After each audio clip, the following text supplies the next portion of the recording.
तो फाइनली एक नई वीडियो के साथ। और आज का जो हमारे पास वर्क है वो वैसे तो बहुत ही खतरनाक poet by T S Eliot. तो टी एस इलियट का वर्क है, तो सबसे पहले तो बहुत ही ज़्यादा भाई संभल के चलो, क्योंकि टी एस इलियट का मतलब है एक highly technical writer. 1920s 30s, एक बहुत ही ज़्यादा जिसे टेक्नीशियन कहते हैं in the field of literature, कि हर चीज़ को सोच समझ के लिखना है और हर एक कंसेप्ट में जितने भी जो जो भी पोएम लिखी गई है या जो भी इन्होंने जिस तरह से डिज़ाइन में लिखा है, उसे समझने के लिए जो इस फील्ड का है वो ही समझ सकता है। तो सारे जितनी पोएम है सबको इनकैप्सुलेट किया गया है, और सभी पोएम को बहुत ज़्यादा इतना ज़्यादा इजी नहीं है उसे डिसाइफर करना। यहाँ पे बहुत डिसाइफर यूज़ किया जा सकता है, क्योंकि द वेस्टलैंड इनका वर्क है, वेस्टलैंड। और वो इतना ज़्यादा टफ है कि उसमें इतनी ज़्यादा अलग अलग लैंग्वेजेस का यूज़ किया है इन्होंने। तो एक ऐसे पोइट को छेड़ने जा रहे हैं आज हम, टी एस इलियट। तो 1900 के बाद की अगर कोई से भी राइटिंग हो तो बिना टी एस इलियट को पढ़े हुए तो दैट्स नॉट पॉसिबल। तो टी एस इलियट है। अब इसमें क्या है, फर्स्ट थिंग जो वर्क है हमारे पास इसमें क्या क्या है वो देखते हैं। पहले तो टी एस इलियट है, तो बात तो यहीं पे समझ आ गई कि ये जो वर्क होगा काफ़ी बहुत ही ज़्यादा डिज़ाइंड वर्क होगा और बहुत ही ज़्यादा फ्रेम में लिखा गया होगा, क्योंकि ब्रिटिश स्टाइल ऑफ राइटिंग है। तो मैंने पहले ही बोला था, कभी भी अगर ब्रिटिश स्टाइल ऑफ राइटिंग का कोई भी वर्क आए तो उसमें स्टाइल, डिक्शन, बहुत कुछ रूल्स एंड रेगुलेशन होते हैं। और इसी का अगर हम एंटेगोनिस्टिक अगर देखें, इससे अपोजिट, तो अमेरिकन स्टाइल ऑफ राइटिंग है जो कि फ्री स्टाइल ऑफ राइटिंग है। और टी एस इलियट की अगर बात करो तो ये दोनों के तुम कह सकते हो कि हम फाइनली ये कह सकते हैं कि दोनों टाइप का यहाँ पे मिक्सचर देखा जा सकता है, पर राइटिंग में नहीं। कि जन्म टी एस इलियट का अमेरिका में हुआ, बाद में इन्होंने जो है फाइनली जाके सेटल हो गए ये ब्रिटेन में। इसीलिए ब्रिटिश स्टाइल ऑफ राइटिंग और बहुत ही ज़्यादा जो इनके वर्क को टफ कर देती है वो है उस चीज़ को समझने के लिए। और उसमें इतने ज़्यादा सिंबल्स यूज़ होंगे, आयरनी इतने ज़्यादा यूज़ होंगे कि on the surface level simple लगेगा, कोई कहानी चल रही है, पर द डीप लेवल अगर उसको समझना हो, उसे डिसाइफर करना हो, डीकोड करना हो, तो उस एज के जिस एज में राइटिंग है उस एज के सारे फीचर्स बिल्कुल आप आसानी से ग्रैब कर सकते हो। और पूरी अच्छी तरह से जो जो जो भी इनकी पोएम को जो बिल्कुल सही तरह से समझते हैं वो उस पूरे एज को अच्छे से समझ जाएंगे। ये इनकी वर्क की सबसे ज़्यादा खासियत है। पर हम जो सिलेबस में हमारे पास है वो क्या है, love song by J Alfred Prufrock. तो पहले यहाँ पे कंसेप्ट क्या देखना है कि फाइनली है क्या, लव सॉन्ग है, द लव सॉन्ग। तो इसको पहले हम ब्रैकेट में डाल लेते हैं, द लव सॉन्ग। तो स्टार्टिंग में देख के ही लग रहा है कि द लव सॉन्ग मीन्स ये पूरी जो पोएम है, सबसे पहली बात तो ये है दिस इज पोएम, ये पोएम है। और देख के अगर ऐसा लग रहा है this is about the love song, कोई लव सॉन्ग होगा या किसी लव या कोई लव वाला इशू होगा, जैसे कोई प्यार के ऊपर कोई छोटी सी पोएम लिख दी गई वैसे होगी, पर इस तरह का वर्क बिल्कुल भी नहीं है। गलती से भी मत समझ जाना कि this a type of the love song, एक तरह का ये लव सॉन्ग है या कोई वैलेंटाइन डे या स्पेशल डे के लिए कोई सॉन्ग लिखा गया, नहीं। क्योंकि राइटर ही देख के समझ आ जाता है हमारे पास राइटर कौन है, टी एस इलियट। और जब तक टी एस इलियट की राइटिंग है तो बहुत ही ज़्यादा डिफिकल्ट है उसे समझना। और यहीं पे काम आते हैं लिटरेचर फील्ड के, जो लिटरेचर डिपार्टमेंट के हैं, इंग्लिश लिटरेचर के जो फील्ड के हैं, उन्हें पता है किस तरह से इस चीज़ को डिसाइफर डीकोड करना है। ये ऐसी पोएम नहीं है कि कोई भी बाकी जो कोई बच्चा आके उसे पढ़ ले और समझ ले, नहीं ऐसा नहीं है। ये टेक्निकल पोएम्स है, 1920s की राइटिंग है। 1920s का जो टाइम था, एक तो मॉडर्न राइटिंग है, और मॉडर्न राइटिंग के साथ ही साथ न्यू क्रिटिसिज्म साथ साथ डेवलप हो रही थी। न्यू क्रिटिसिज्म का मतलब क्या है, हर एक वर्क को देखने का एक नया नज़रिया और हर चीज़ को लिखने का एक न्यू स्टाइल। तो न्यू क्रिटिसिज्म की फील्ड में टी एस इलियट का भी नाम लिया जाता है। अगर आपको कोई बात अगर कहनी हो तो उसके लिए आप पोइट्री यूज़ कर रहे हो, पर पोइट्री एक तरह का आयरोनिकल फॉर्म है, एक तरह का मैसेज है जो आप प्रेजेंट करना चाहते हो regarding to the society, regarding to the government, या और भी कंसेप्ट के बारे में, सोशल इशू को आप पोएम के थ्रू ड्रैग कर रहे हो, उसको बता रहे हो। इस तरह की राइटिंग है टी एस इलियट की। तो 1920s जो राइटिंग है 1920s की, वो बहुत ही टेक्निकल राइटिंग है। इसमें टी एस इलियट के साथ इनके दोस्त इजरा पॉन्ट, तो जब भी टी एस इलियट को पढ़ोगे तो इनके साथ इजरा पॉन्ट को भी आप साथ साथ समझ जाओगे। दोनों की कॉम्बिनेशन बहुत अच्छी थी, उन्होंने एक डिफरेंट लेवल दिया पोइट्री को। एक वो लेवल दिया पोइट्री को जिसने कि ये कह दिया कि पोइट्री हर किसी के प्रॉक्सिमिटी जोन में नहीं है, यानी हर कोई इसे ईजिली समझ नहीं सकता, इसको समझने के लिए एक अलग होने चाहिए। बिल्कुल सही समझा आपने। इसी तरह का एक पहले भी एक इसी तरह का एक पोइट था जिसका नाम था रोमांटिक एज में, जो हमने पढ़ा था रोमांटिक एज में। जब हम एक तरफ विलियम वर्ड्सवर्थ को देखते हैं जिसने कहा था लैंग्वेज को सिंपल लिखो, पोएम को सिंपल लिखो, क्योंकि वो कॉमन मैन के लिए, आम इंसानों के लिए। तो वहीं Samuel Taylor Coleridge, S T. Coleridge, जिसने बताया था नहीं, पोएम जो it's all about the philosophy, वो फिलोसफी के बेस पे लिखा जाना चाहिए। इसी तरह का टी.एस. इलियट। तो यहाँ पे मैं इतना ज़्यादा इसलिए समझा रहा हूँ क्योंकि वर्क को जिस तरह से बाकी प्लेटफॉर्म पे कवर किया गया है, मुझे नहीं पता कि कैसे क्या कवर हुआ है, पर यहाँ पे जिस तरह से मैं पढ़ाऊंगा उसको बिल्कुल ही हम एक एक चीज़ को नोटिस करना है, बिल्कुल प्यार से समझना है, क्योंकि हम यहाँ पोएम को पढ़ने नहीं वाले, साथ साथ डिसाइफर करने वाले हैं, इसको डिकोड करने वाले हैं, ताकि उस पूरे कंसेप्ट को हम समझ सके किस उसमें राइटिंग लिखी गई थी, कितने वर्ल्ड वॉर के थ्रू कवर किया गया राइटिंग को, और टी.एस. इलियट क्या बताना चाहते हैं, ऑब्जेक्टिव जो को रिलेशन है, ऑब्जेक्टिव को रिलेटिविटी, साथ साथ टी.एस. इलियट के कई सारे critical writing, traditional and individual talent, objective को रिलेटिव, और उसके बाद ये जो कंसेप्ट यूज़ किए हैं टी.एस. इलियट ने, वो सारा और समझना है। तो अब आ जाते हैं हम फटाफट दोबारा जो हमारा टॉपिक है, ताकि ये ऐसा ना लगे कि पूरे टी.एस. इलियट पे पीएचडी कर लियो। तो वापस आते हैं इस टॉपिक पे। टॉपिक क्या है? Love song. दोबारा देखो, लव सॉन्ग पढ़ने वाले हैं ऑफ जे एल्फ्रेड प्रूफ्रॉक। ये क्या है? ये सेंट्रल कैरेक्टर है इस पूरी पोएम में। ये एक प्रोटैगनिस्ट है, यानी सेंट्रल हीरो है, जो कि मूव कर रहा है इस पूरी पोएम में। तो लव सॉन्ग है, किसकी लव सॉन्ग है? किसका लव सॉन्ग है? जे एल्फ्रेड प्रूफ्रॉक का। तो जे एल्फ्रेड प्रूफ्रॉक एक लव सॉन्ग है, उसके बारे में ये पोएम लिखी गई है, और जिसने लिखी है वो एक बहुत ही टेक्निकल राइटर और एक मॉडर्न पीस ऑफ राइटिंग है, एक्सेलेंट एग्जाम्पल है। और किस तरह से अलग अलग एक क्रिटिसिज्म हमें इसमें देखा गया है, क्रिटिकल राइटिंग है, क्रिटिकल पॉइंट ऑफ व्यू से लिखा गया, यानी बहुत ही सोच समझ के लिखा गया है। तो यहाँ तक तो ये था कि हमने ये समझ लिया कि हम पढ़ने क्या वाले हैं, ये समझ आना चाहिए, और ये यही है कि फाइनली हम जो कवर करने वाले हैं वो लव सॉन्ग है by J Alfred Prufrock. Love song के बारे में हम पढ़ेंगे, जो कि जे एल्फ्रेड प्रूफ्रॉक का लव सॉन्ग है, और लिखा किसने है? टी.एस. इलियट ने। तो चलो अब शुरू करते हैं फाइनली कैसे और क्या है। अब आगे हम सेकेंड स्लाइड पे। ये एब्स्ट्रैक्ट है, और क्योंकि एब्स्ट्रैक्ट है तो एक बार देख लेते हैं क्या क्या है और क्या नहीं। टी.एस. इलियट का जो फेमस राइटिंग है, 20th सेंचुरी की मेन राइटिंग मानी जाती है, और टी.एस. इलियट ने जो नेम और फेम कमाया है वो इसी राइटिंग से कमाया है। ऐसा नहीं कह सकते खाली इसी राइटिंग के बेस पे, बाकी और भी आउटस्टैंडिंग राइटिंग है इनकी, बहुत ही प्यारी प्यारी राइटिंग है, पर सभी आम इंसानों के लिए नहीं है। बहुत ही सोच समझ के, यानी जो एक क्रिटिक होते हैं इसी फील्ड के होते हैं, वो ही इस चीज़ को समझ सकते हैं, पर हमें तो समझना है क्योंकि सिलेबस में है। तो टी.एस. इलियट की राइटिंग 20th सेंचुरी की है। 20th सेंचुरी का मतलब क्या होता है? देखो, 1900 से लेके 1999 तक की writing, that is called 20th century. अगर आपकी 20th सेंचुरी है, इसका मतलब क्या है? 1900 से 1999। जैसे अगर आप मान लो 14th सेंचुरी की अगर मैं बोलूँ, तो 14th सेंचुरी का मतलब क्या हो जाएगा? 1300 से लेके 1399 तक। तो ये जो राइटिंग है 1915 में पब्लिश हुई थी, 1915 में। तो मैं इसे ऐसे कह सकता हूँ, डेकेड क्या होते हैं? 10 साल को डेकेड कहते हैं।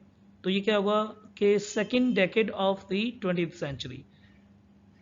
तो सेकेंड डेकेड यानी 1920s की राइटिंग है, तो 20th सेंचुरी हो गया, और सेकेंड डेकेड हो गया ऑफ द 20th सेंचुरी, है ना। तो 20th सेंचुरी के सेकेंड डेकेड में राइटिंग लिखी गई थी, 1915 की राइटिंग है। His work are the unique and the different than other of the 20th century. 1930s में देखो जो राइटर आएंगे, 20s से तो इनकी राइटिंग शुरू हो गई थी, टी.एस. इलियट की और इजरा पॉन्ड की, पर 1930s से जो राइटर आएंगे वो थोड़े से अलग होंगे, वो कंटेंट बेस्ड राइटिंग लिखेंगे। उनके कंटेंट में वजन होता था, और टी.एस. इलियट के फ्रेम में किस तरह से इनकैप्सुलेट किया जाता था, शुगर कोट किया जाता था कुछ वर्ड को, ताकि सभी के समझ ना आए। जैसे वेस्टलैंड आज तक कंफ्यूजिंग पोएम है वो, और इतनी ज़्यादा टफ पोएम और इतनी ज़्यादा कंफ्यूजिंग है कि उसे अलग अलग वे में अलग अलग तरह से समझा जाता है। तो ये खासियत भी एक तरह से इनका जो फेमस वर्क है, जैसे कि द वेस्टलैंड, बहुत ही फेमस वर्क, और the love song of J Alfred Prufrock जो हम पढ़ने वाले हैं, और the love song of the J Alfred Prufrock में दिखा रखा है किस तरह से कि silliness, meanness, infertility, separation, self hatred, the vagueness, ये सारे कंसेप्ट दिखाया गया है।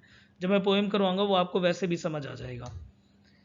एक मॉडर्न मैन का कंसेप्ट उठाया गया, एक आम इंसान किस तरह से एज, कहते हैं ना कि कोई पीस ऑफ राइटिंग होती है, every piece of writing is a reflection of the age, है ना, वो रिफ्लेक्शन होती है उस एज का। तो वही देखा गया है यहाँ पे कि किस तरह से कितना ज़्यादा कंफ्यूजिंग हो जाता है एक इंसान जब उसके ऊपर आसपास उसका माहौल अजीब सा होता जाए। जैसे अगर कोई इंसान ए मान लो, एक इंसान ए ने जन्म लिया है वर्ल्ड वॉर के टाइम पे, तो पहले वर्ल्ड वॉर वन के टाइम पे जन्म लिया, तो वर्ल्ड वॉर वन कब से कब तक था सबको पता होगा। तो नॉर्मली 1914 से लेके 1919 तक, तो इसमें उसका जन्म है, जन्म हो गया मान लो उसका 1913 में जन्म हुआ है, तो उसने फर्स्ट वर्ल्ड वॉर देख लिया, बचपना उसका फर्स्ट वर्ल्ड वॉर में गया। उसके बाद सेकेंड वर्ल्ड वॉर तो पता होगा, सितंबर फर्स्ट ऑफ सितंबर 1939 से लेके 1939 से लेके अप टू दैट ऑफ 1945, 1945 तक, ये सेकेंड वर्ल्ड वॉर है।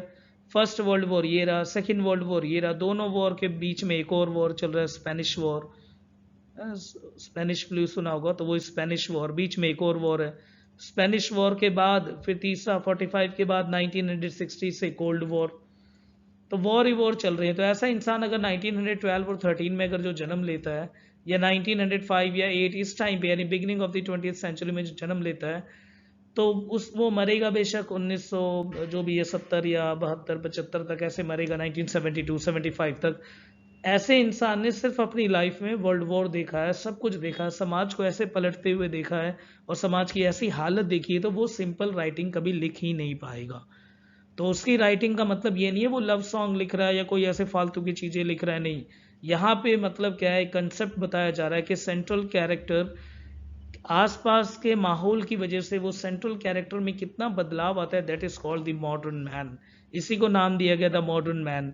कि मॉडर्न मैन क्या है, जो कि वेल एजुकेटेड है बट ही स्टिल पुअर, वो चीज़ों को अच्छी तरह समझ सकता है पर इतना ज़्यादा कन्फ्यूजन, फर्स्ट वर्ल्ड वॉर को देखा, फिर सेकेंड वर्ल्ड वॉर को देखा, फिर स्पेनिश वॉर को देखा, और उसके बाद कोल्ड वॉर को देखा, इतने वॉर को देखने के बाद किसी का भी दिमाग घूम जाए जो ऐसे हालात में हो, उसके बाद जब वो राइटिंग लिखेगा, वो पूरी ही राइटिंग एक तरह से कोडेड राइटिंग होगी।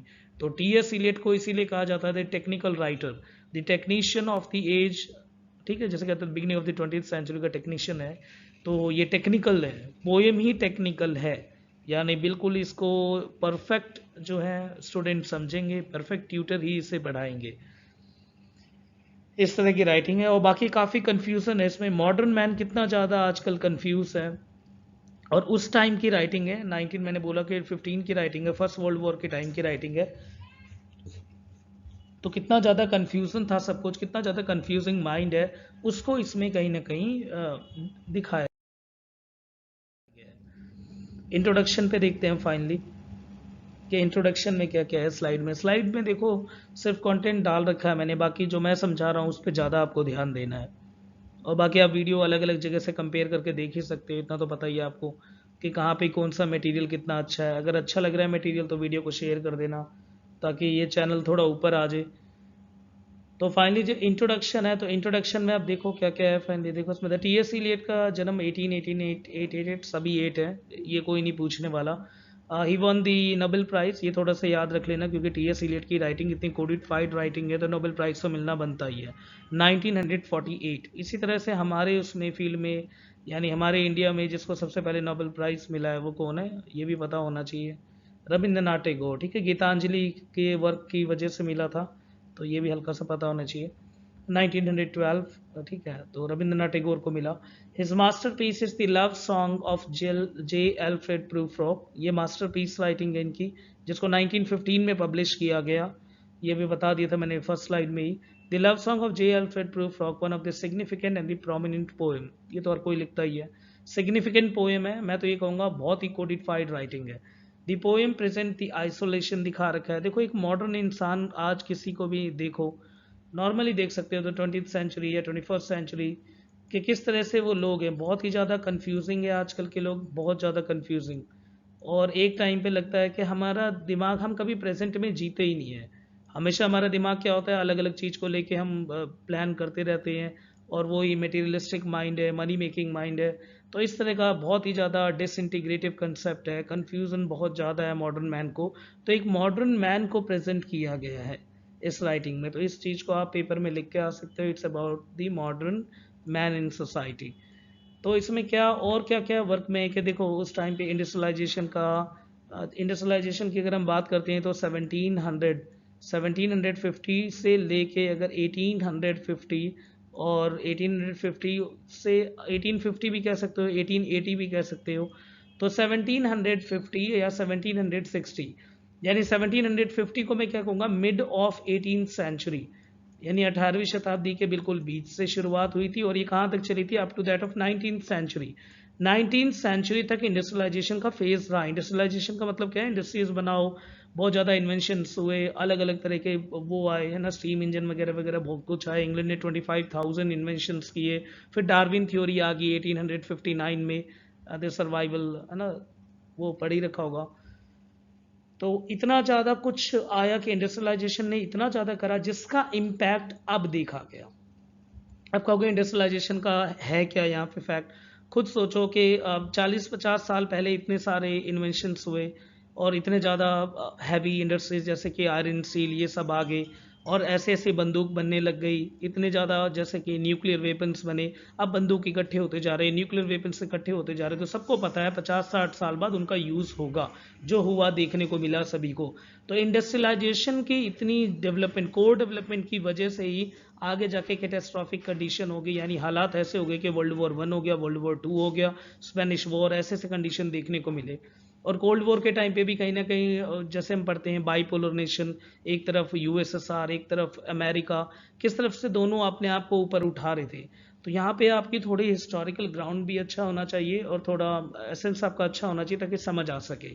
इंडस्ट्रियलाइजेशन की वजह से वर्ल्ड वॉर हुआ, और इस वर्ल्ड वॉर में जो हमने ह्यूमन को देखा, जिसने खुद ही अपने हाथ से वो मशीन्स बनाई थी, वो बड़े बड़े इन्वेंशंस किए थे, वो बंदूक बनाए, और बाद में जाके उन्हीं के उसके अंदर वो आ गए और बर्बाद हो गए। इसी को कार्ल मार्क्स की थ्योरी भी कहा जाता है ना। दास कैपिटल पढ़ा होगा कभी आपने तो, कि इंसान जो भी चीज़ बनाता है बाद में उसी का गुलाम बन जाता है। जैसे अभी भी हाल फिलहाल देख सकते हो, अब गूगल बनाया और गूगल अब हमें कैरी ऑन कर रही है डेटा ऑयल के थ्रू। तो यही सब कुछ है। तो फाइनली इसमें यही दिखा रखा है, जो प्रूफ रॉक है, एक प्रूफ रॉक एक ऐसा कैरेक्टर है जिसको कि टीएस इलियट मॉडर्न मैन को दिखाया गया कि किस तरह से उस टाइम पे एक एक इंसान है, इसमें दिखा रखा है, सेंट्रल कैरेक्टर है, वो एक लव सॉन्ग प्रेजेंट कर रहा है, पर फिर भी वो लव सॉन्ग किसी एंगल से लग ही नहीं रहा। वो साफ दिखा रहा है कि वर्ल्ड वॉर की कंडीशन, इतना ज़्यादा परप्लेक्शन, इतना ज़्यादा कन्फ्यूज़न, और इतना ज़्यादा जो डिसीज़न ना ले पाना, जिसे पैराप्रैक्सिस कहते हैं, इतना ज़्यादा वो कुछ के। और ये सब हुआ किस वजह से, इंडस्ट्रियलाइजेशन आई, इंसानों ने अलग अलग मशीन्स डिज़ाइन कर दिए, फिर उसकी वजह से वर्ल्ड वॉर होने लग गया, ये सब कुछ। तो ऐसे हालात में जो एक कॉमन मैन है उसके ऊपर क्या, उसकी हालत कैसे हो जाती है, इसी के ऊपर बेस पूरी हमारी पोएम है। अभी सिर्फ मैं आपको बिल्कुल डीप में समझा रहा हूँ, जब आप राइटिंग लिखोगे उसमें यही सब आपको पॉइंट ऐड करना है। टीएस इलियट ने दोबारा देखो पर्सोनिफाई किया मॉडर्न मैन को as an confuse man in his poem the love song of J Alfred Prufrock. फिर उसके बाद क्या करा, he depicts the modern man irrational, living artificial, superficial life. ऐसी लाइफ जी रहा है आजकल का मॉडर्न मैन, यानी सिर्फ उन्हें ऐसा लग रहा है कि इस टाइम, यानी जिस टाइम की हम ये बात बता रहे हैं, अभी की बात मत समझना, 1915 और 1920 वर्ल्ड वॉर 1 के टाइम पे अपने आप को लेके जाओ, फिर समझो इस चीज़ को। ठीक है, आज की नज़र से देखोगे तो कुछ भी नहीं लगेगा, उस अपने आप को उस एज में डालो फिर समझो। तो modern man thinks that he is living in civilize society, but actually he is not. उसे मॉडर्न मैन को उस समय लग रहा था कि वो हाईली सिविलाइज हो गया, उसने इन्वेंशंस कर लिए, उसने सब तरह का बना दिया, रेलवे है ना, और बड़े बड़े इन्वेंशन, मशीन गन से लेके ऐसे ऐसी चीज़ें, न्यूक्लियर वेपन बना दिया, उसे लगा वो सिविलाइज्ड हो गया, वो चीज़ों को समझने लग गया। पर इसी का ड्रॉबैक देखने को मिला जब वर्ल्ड वॉर 1 में इन्हीं उनके हाईली सिविलाइज और सोफिस्टिकेटेड जो होते ना, मान मर्यादा प्रतिष्ठा वाली लाइफ, सबकी ऐसी तैसी हो गई फिर, क्योंकि वही सब चीज़ें उन्होंने निकाल के एक दूसरे के ऊपर चलाना शुरू कर दिया। तो ये है राइटिंग। बाकी डीप में अगर अच्छी तरह से समझोगे तो बिल्कुल कंसेप्ट बिल्कुल क्लियर हो जाएगा। It's all about the modern man philosophy. ये फिलोसफी लगेगी आपको, फिलोसफिकल राइटिंग है, सही है। जैसे रोमांटिक एज में 1840s 1820s 1830s, यानी 100 साल पहले यानी 1920 से 100 साल पहले भी एक ऐसा मैंने बोला था, एस टी कॉलरिज जो काम कर रहा था वही टी एस इलियट कर रहे हैं 100 साल के बाद। The love song of J Alfred Prufrock, the hollow man, the wasteland, wait नहीं है, दैट्स द वेस्टलैंड। और जो बाकी जो टी एस इलियट की जो राइटिंग है, that's about the confusing. Confusing तो लगी गई क्योंकि राइटिंग फुल ऑफ फिलोसफी है, और मैं तो ये कहता हूँ फिलोसफी भी है इसमें, साइकोलॉजी भी है इसमें, सारा कंसेप्ट इसी में दिख रहा है मुझे राइटिंग में। अब हमारे पास ये पोइम शुरू होने वाली है। तो ये रही poem the love song of J Alfred Prufrock. जब ये पोएम को पढ़ेंगे तो बहुत ही कंसेप्ट क्लियर होना चाहिए, एक एक लाइन का मतलब आपको बिल्कुल सही तरह होना चाहिए, समझ आना चाहिए। और मैं इसको ऐसे नहीं करना मैं कि बस मैंने देखा कई जगह वीडियो अभी देखा मैंने इसमें कि सिंपल उसके नीचे लाइन खींच दिया, उसको हिंदी में बता दिया। तो हम यहाँ ट्रांसलेशन का काम नहीं कर रहे हैं, पहली बात तो ये समझो।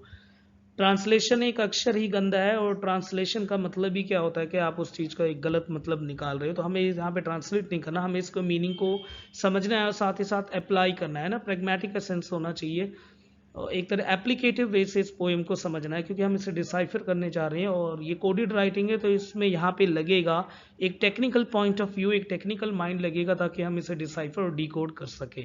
तो डिसाइफर वाली पोएम आई है, इसलिए थोड़े तैयार रहो कि हमें किस तरह से करना है, एक एक लाइन को कैसे समझना है और उसको उस एज में कैसे फिट करना है 1915 के टाइम पे।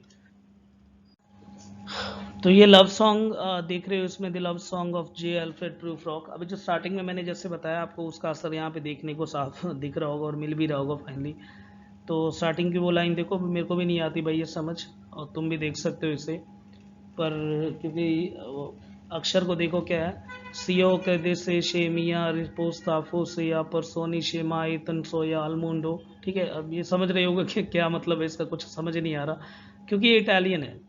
तो स्टार्टिंग ही पोएम की देख लो, यहीं से तुम्हें हरकतें दिख गई होगी टी एस इलियट की। अब समझ आ रहा होगा, पहले सोच रहे होगे कि मैं ज़्यादा ही ज़बरदस्ती करके इतना वो दिखा रहा हूँ, कंफ्यूजिंग कर रहा हूँ, क्योंकि नीचे कमेंट्स आते हैं मेरे पास कि आप चीज़ों को बहुत ज़्यादा कॉम्प्लेक्स कर देते हो। कॉम्प्लेक्स नहीं है, सच में ऐसी है। तो बाकी समरी वमरी करनी है तो वो तो कहीं से भी हो जाएगा। तो ये पूरा देख रहे हो टी एस इलियट की स्टार्टिंग का कन्फ्यूज़न। इटालियन है भाई, ये पूरा इटालियन है, और इटालियन कोई खाना वाना नहीं कह रहा मैं, इटालियन राइटिंग है। दिस इज़ कॉल्ड एपिग्राफ, इसे एपिग्राफ कहते हैं। और ये 6 लाइन के एपिग्राफ है। देखो यहाँ पे 6 लाइन होगी, 1 and 2 3 and 4 5 6 लाइन के एपिग्राफ है। तो अगर किसी को पेपर बहुत ज़्यादा टफ करना हो तो सीधा क्वेश्चन डायरेक्ट यहीं से डालेगा। मैं भी तुम्हें अगर वहाँ बना दूँ कि तुम्हें पेपर को सेट करना है, तो फाइनली तुम्हारा भी मूड यही होगा, अरे एक काम करते हैं इसी को डालते हैं। ये है क्या, दिस इज कॉल्ड एपिग्राफ, यानी जो स्टार्टिंग लाइन होती है उसी को एपिग्राफ कहते हैं, कुछ इंटेंशन दिखाने के लिए कि पोइट कहना क्या चाहता है। तो इसमें 6 लाइन है और ये कैंटो नंबर 27 से ली गई है, कैंटो। ठीक है, कैंटो कैंटो 27, कैंटो नंबर 27। ठीक है, कैंटो नंबर 27। कैंटो को आप समझ सकते हो एक वर्क के जो कलेक्शंस होते हैं, वो ऐसे कलेक्शन नहीं मतलब कि 8-9 लाइन 4-5 लाइन। ठीक है, एक छोटा सा पैराग्राफ, वैसे तो कैंटो का अलग मतलब होता है, पर यहाँ पे समझो छोटा सा पैराग्राफ जो अलग अलग जगह से उठा उठा के डाला जाता है। तो यानी सिंपल एक छोटा सा पैराग्राफ। ठीक है, तो उसी को कैंटो कहते हैं। और ये कैंटो लिखने का स्टाइल जो है वो इजरा पॉन्ड से आया, क्योंकि टी एस इलियट और इजरा पॉन्ड ZRA, ठीक है, इजरा पॉन्ड और टी एस इलियट ये आपस में बहुत ही अच्छे दोस्त थे। तो टी एस इलियट को हमेशा सलाह इजरा पॉन्ड ही दिया करते थे। तो इजरा पॉन्ड हमेशा कैंटो लिखते थे, तो फाइनली वहाँ से कैंटो वाला आइडिया लिया गया होगा ये। तो फर्स्ट थिंग इसमें क्या क्या ध्यान रखना है, ये 6 लाइन का एपिग्राफ है और कैंटो नंबर 27 से लिया गया, कैंटो नंबर 27। और कैंटो नंबर 27 किसका, इन्फेर्नो का, INFERNO,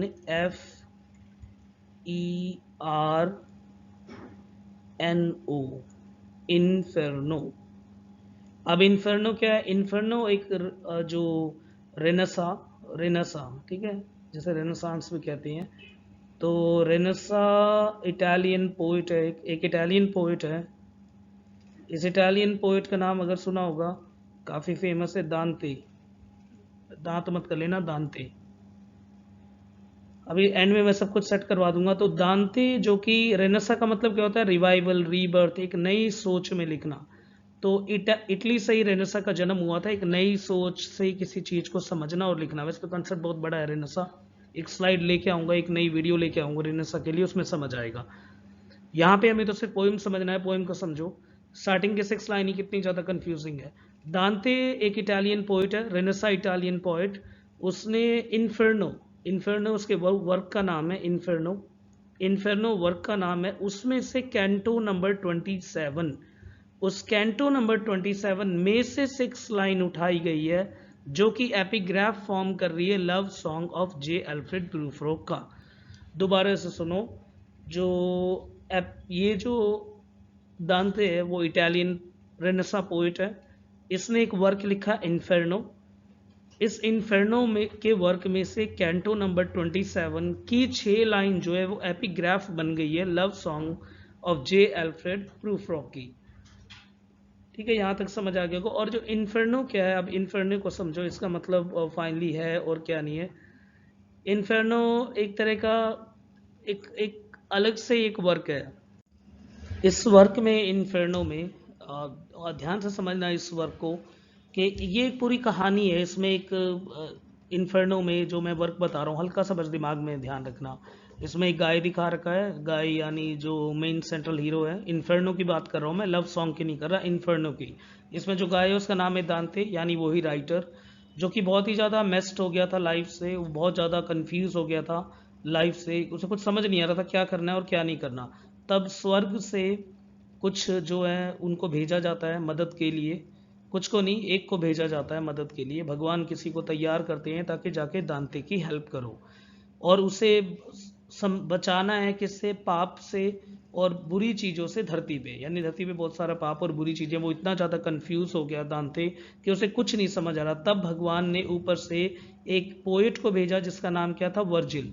और उस वर्जिल ने गाइड किया किसको, दांते को, कि किस तरह से नर्क की दुनिया में हमें किस तरह से सरवाइव करना है और कैसे हमें बच के रहना है मिसगाइडेड लोगों से।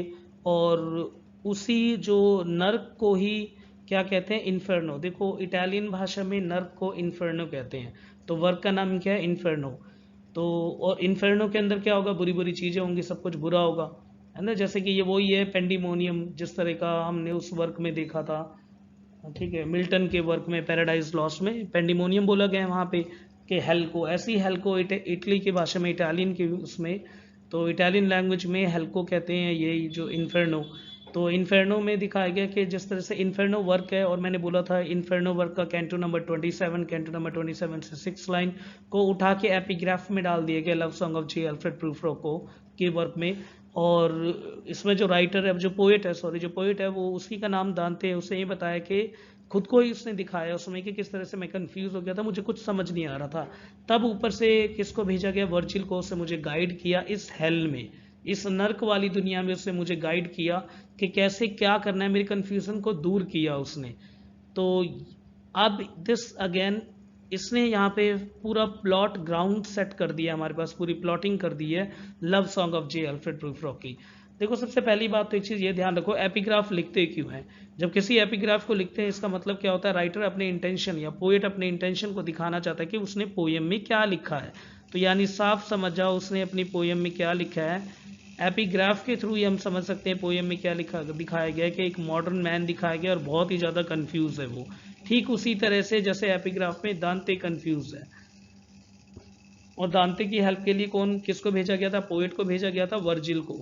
और वर्जिल ने फिर इन्फेर्नो दिखाया, किसे, इन्फेर्नो यानी नरक दिखाया, नरक की बुरी चीज़ें दिखाई और समझाया, किसे समझाया, दांते को, यानी सेंट्रल कैरेक्टर को।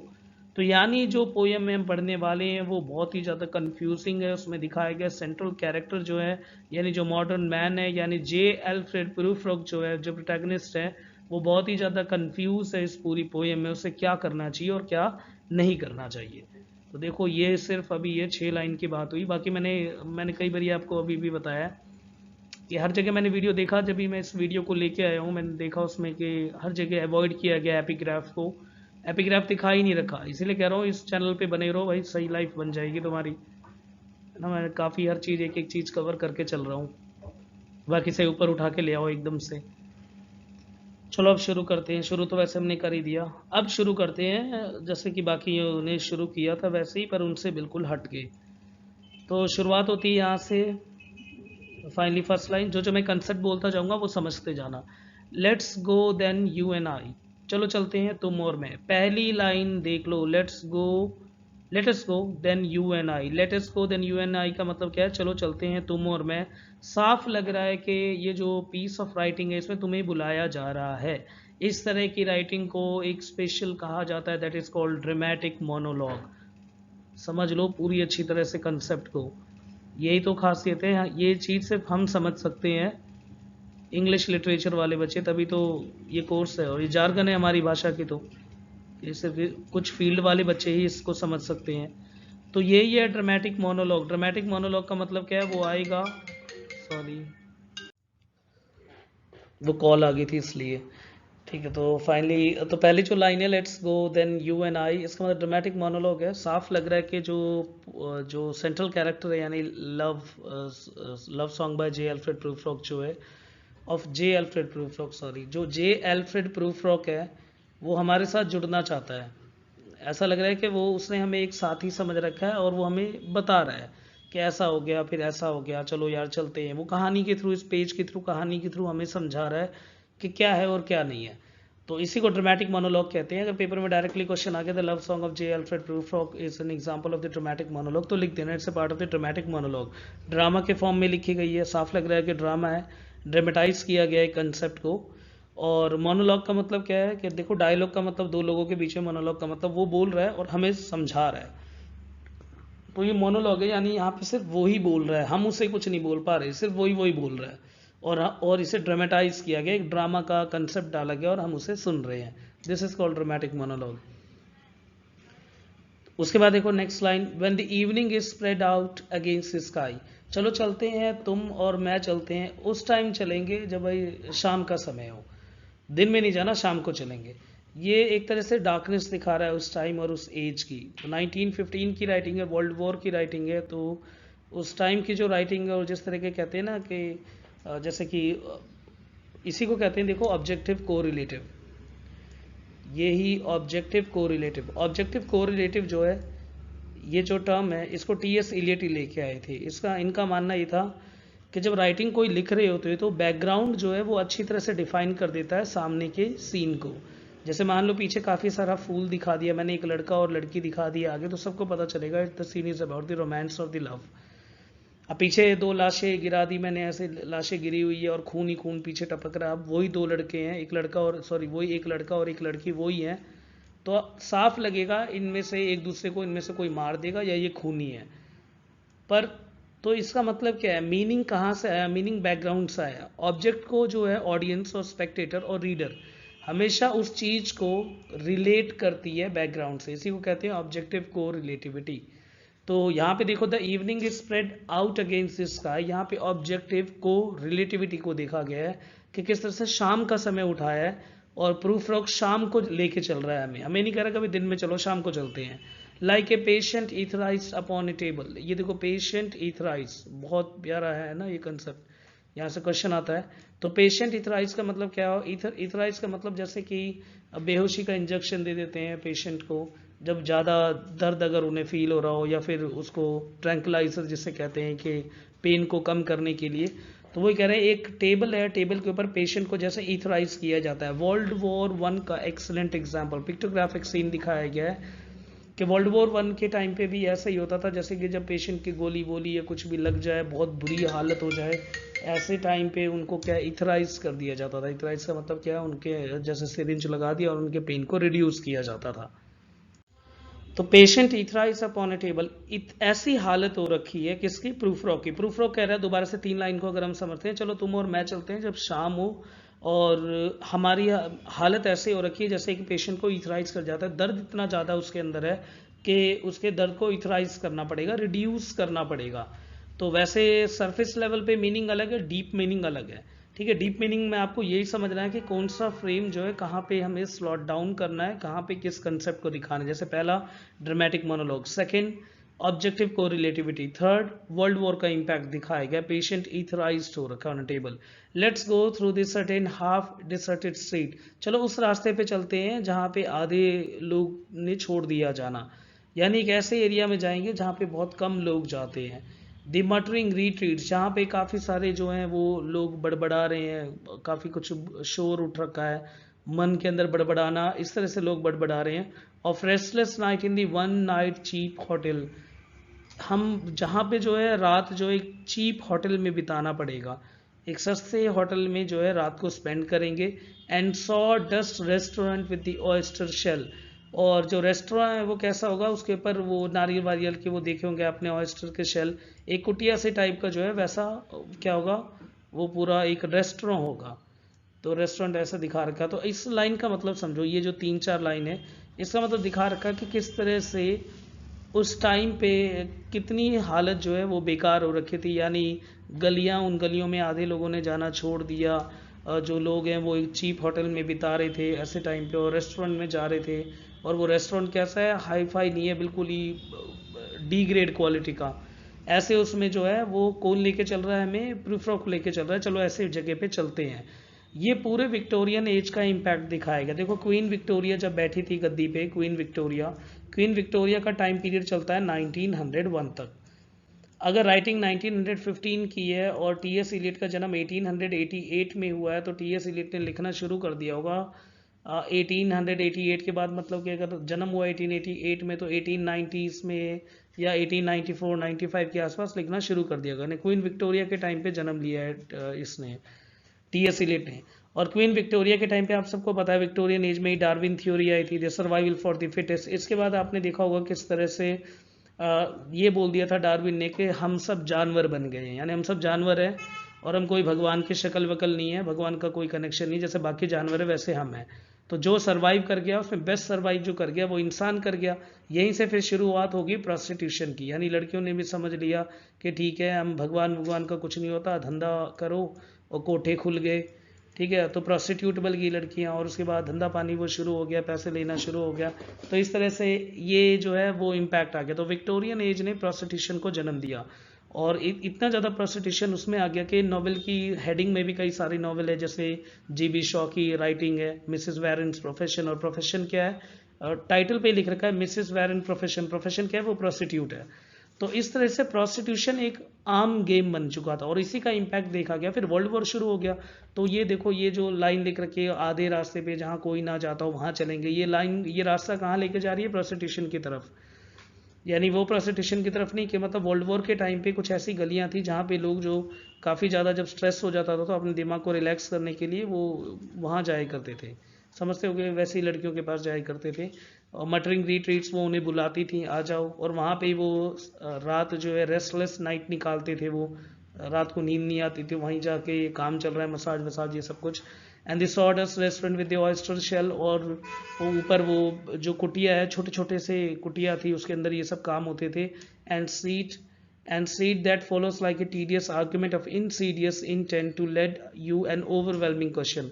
वो गलियां ऐसी थी जो कि टीडियस आर्ग्यूमेंट, ऐसा लगता था कि उन गलियों में जाना एक बहुत ही मेहनत वाला काम है, और इतना बहसबाजी करना, अंदर से मन भी नहीं हो रहा है प्रूफ का उस रास्ते पे जाने के लिए। To let you an overwhelming question, और कई सारे दिमाग में क्वेश्चन है प्रूफ रॉक के। अब आप सबके दिमाग में भी क्वेश्चन होंगे कि ये पोएम चल क्या रही है। अभी समझाता हूँ अच्छी तरह से एक बारी और। फिर से समझो, देखो सिंपल सी बात है कि प्रूफ रॉक आया, प्रूफ रॉक हमें कहता है कि चलो तुम और मैं चलते हैं यार, शाम को चलेंगे, और हालत मेरी अभी ख़राब हो रखी है, उस रास्ते पे चलते हैं जहाँ पे बहुत कम लोग जाते हैं, वहाँ पे काफ़ी लोग बड़बड़ाते हैं, वहाँ पे चीप होटल में रुकेंगे, और वहाँ बहुत ज़्यादा ये जो थकावट वाला सफ़र होगा, और उसका मन भी नहीं कर रहा, पर उसके दिमाग में बहुत सारे क्वेश्चन आए जा रहे हैं कि वहाँ जाना सही है कि नहीं है, क्या कर रहा हूँ मैं, क्या नहीं कर रहा हूँ मैं, इस तरह की चीज़ें चल रही है। तो दिख क्या होगा कितना ज़्यादा कन्फ्यूज़न है। और do not ask what is it, ये खुद कह दिया इसने कि मत पूछो मुझसे ये क्या है, और ये नहीं समझना ये सब क्या है। Let's go and make our visit, चलो चलते हैं, पहले मेरे साथ चलो फिर पता चलेगा, चलो विजिट पे चलते हैं। तो यानी प्रूफ रॉक किसी जगह यानी मूव करने वाला है, यानी जा रहा है, कोई उसके दिमाग में एक प्लान है जिसे वो एग्जीक्यूट करना चाहता है, यानी वो हमें लेके जा रहा है ऐसी जगह पे कि चलो वहाँ चलते हैं। यानी देखो कोई भी अगर जा रहा है तो उसे पता होगा उसे कहाँ जाना है। इसी तरह से अब आगे पता चलेगा प्रूफ रॉक हमें लेके कहाँ जा रहा है। और ये टीडीएस आर्ग्यूमेंट है, इतना ज़्यादा जो बहस वो हमसे कर रहा है, खुद ही बोला उसने ये टीडीएस आर्ग्यूमेंट है। टीडीएस का मतलब थका देने वाला आर्ग्यूमेंट जो हमसे कर रहा है वो, कि चलो चलते हैं यार, उस आधे रास्ते पे चलेंगे, फिर ऐसे चलेंगे वैसे चलेंगे, सीधा नहीं बोल रहा कि कहाँ जाना है। इस तरह का कंफ्यूजिंग है। तुम्हारे दोस्त हैं, तुम्हारे दोस्त कह रहे थे चलो यार कहीं चलना है, उनका काम होगा कुछ और तुम्हें लेके जाएंगे घुमा फिरा के, यार वहाँ मेरे ये काम है, ऐसे चलना है, वैसे चलेंगे, ये करेंगे वो करेंगे, पूरा कंफ्यूज कर देंगे, डायरेक्ट नहीं बोलेंगे। ऐसे ही प्रूफ रॉक डायरेक्ट कह ही नहीं रहा और कह रहा है insidious intent to let you an overwhelming question. तुम्हारे पास, तुम्हारे दिमाग में बहुत सारे क्वेश्चन आ रहे होंगे जो बिल्कुल सच में आ रहे हैं। अभी आप भी वहां बैठे हो, मैं यहाँ पढ़ा रहा हूँ, आपके दिमाग में बहुत सारे क्वेश्चन आ रहे हैं कि ये कहाँ लेके जा रहा है और क्या है। मेरे अभी ये स्टूडेंट भी बैठे हुए, वो भी यही देख रहे हैं कि कहाँ लेके जा रहा है और क्यों लेके जा रहा है। अब आगे समझ आएगा। चलो नेक्स्ट पे मूव करते हैं। In the room the women come and go. चलो चलते हैं उस रूम में जहाँ पे औरतें जो हैं वो आती जाती रहती हैं।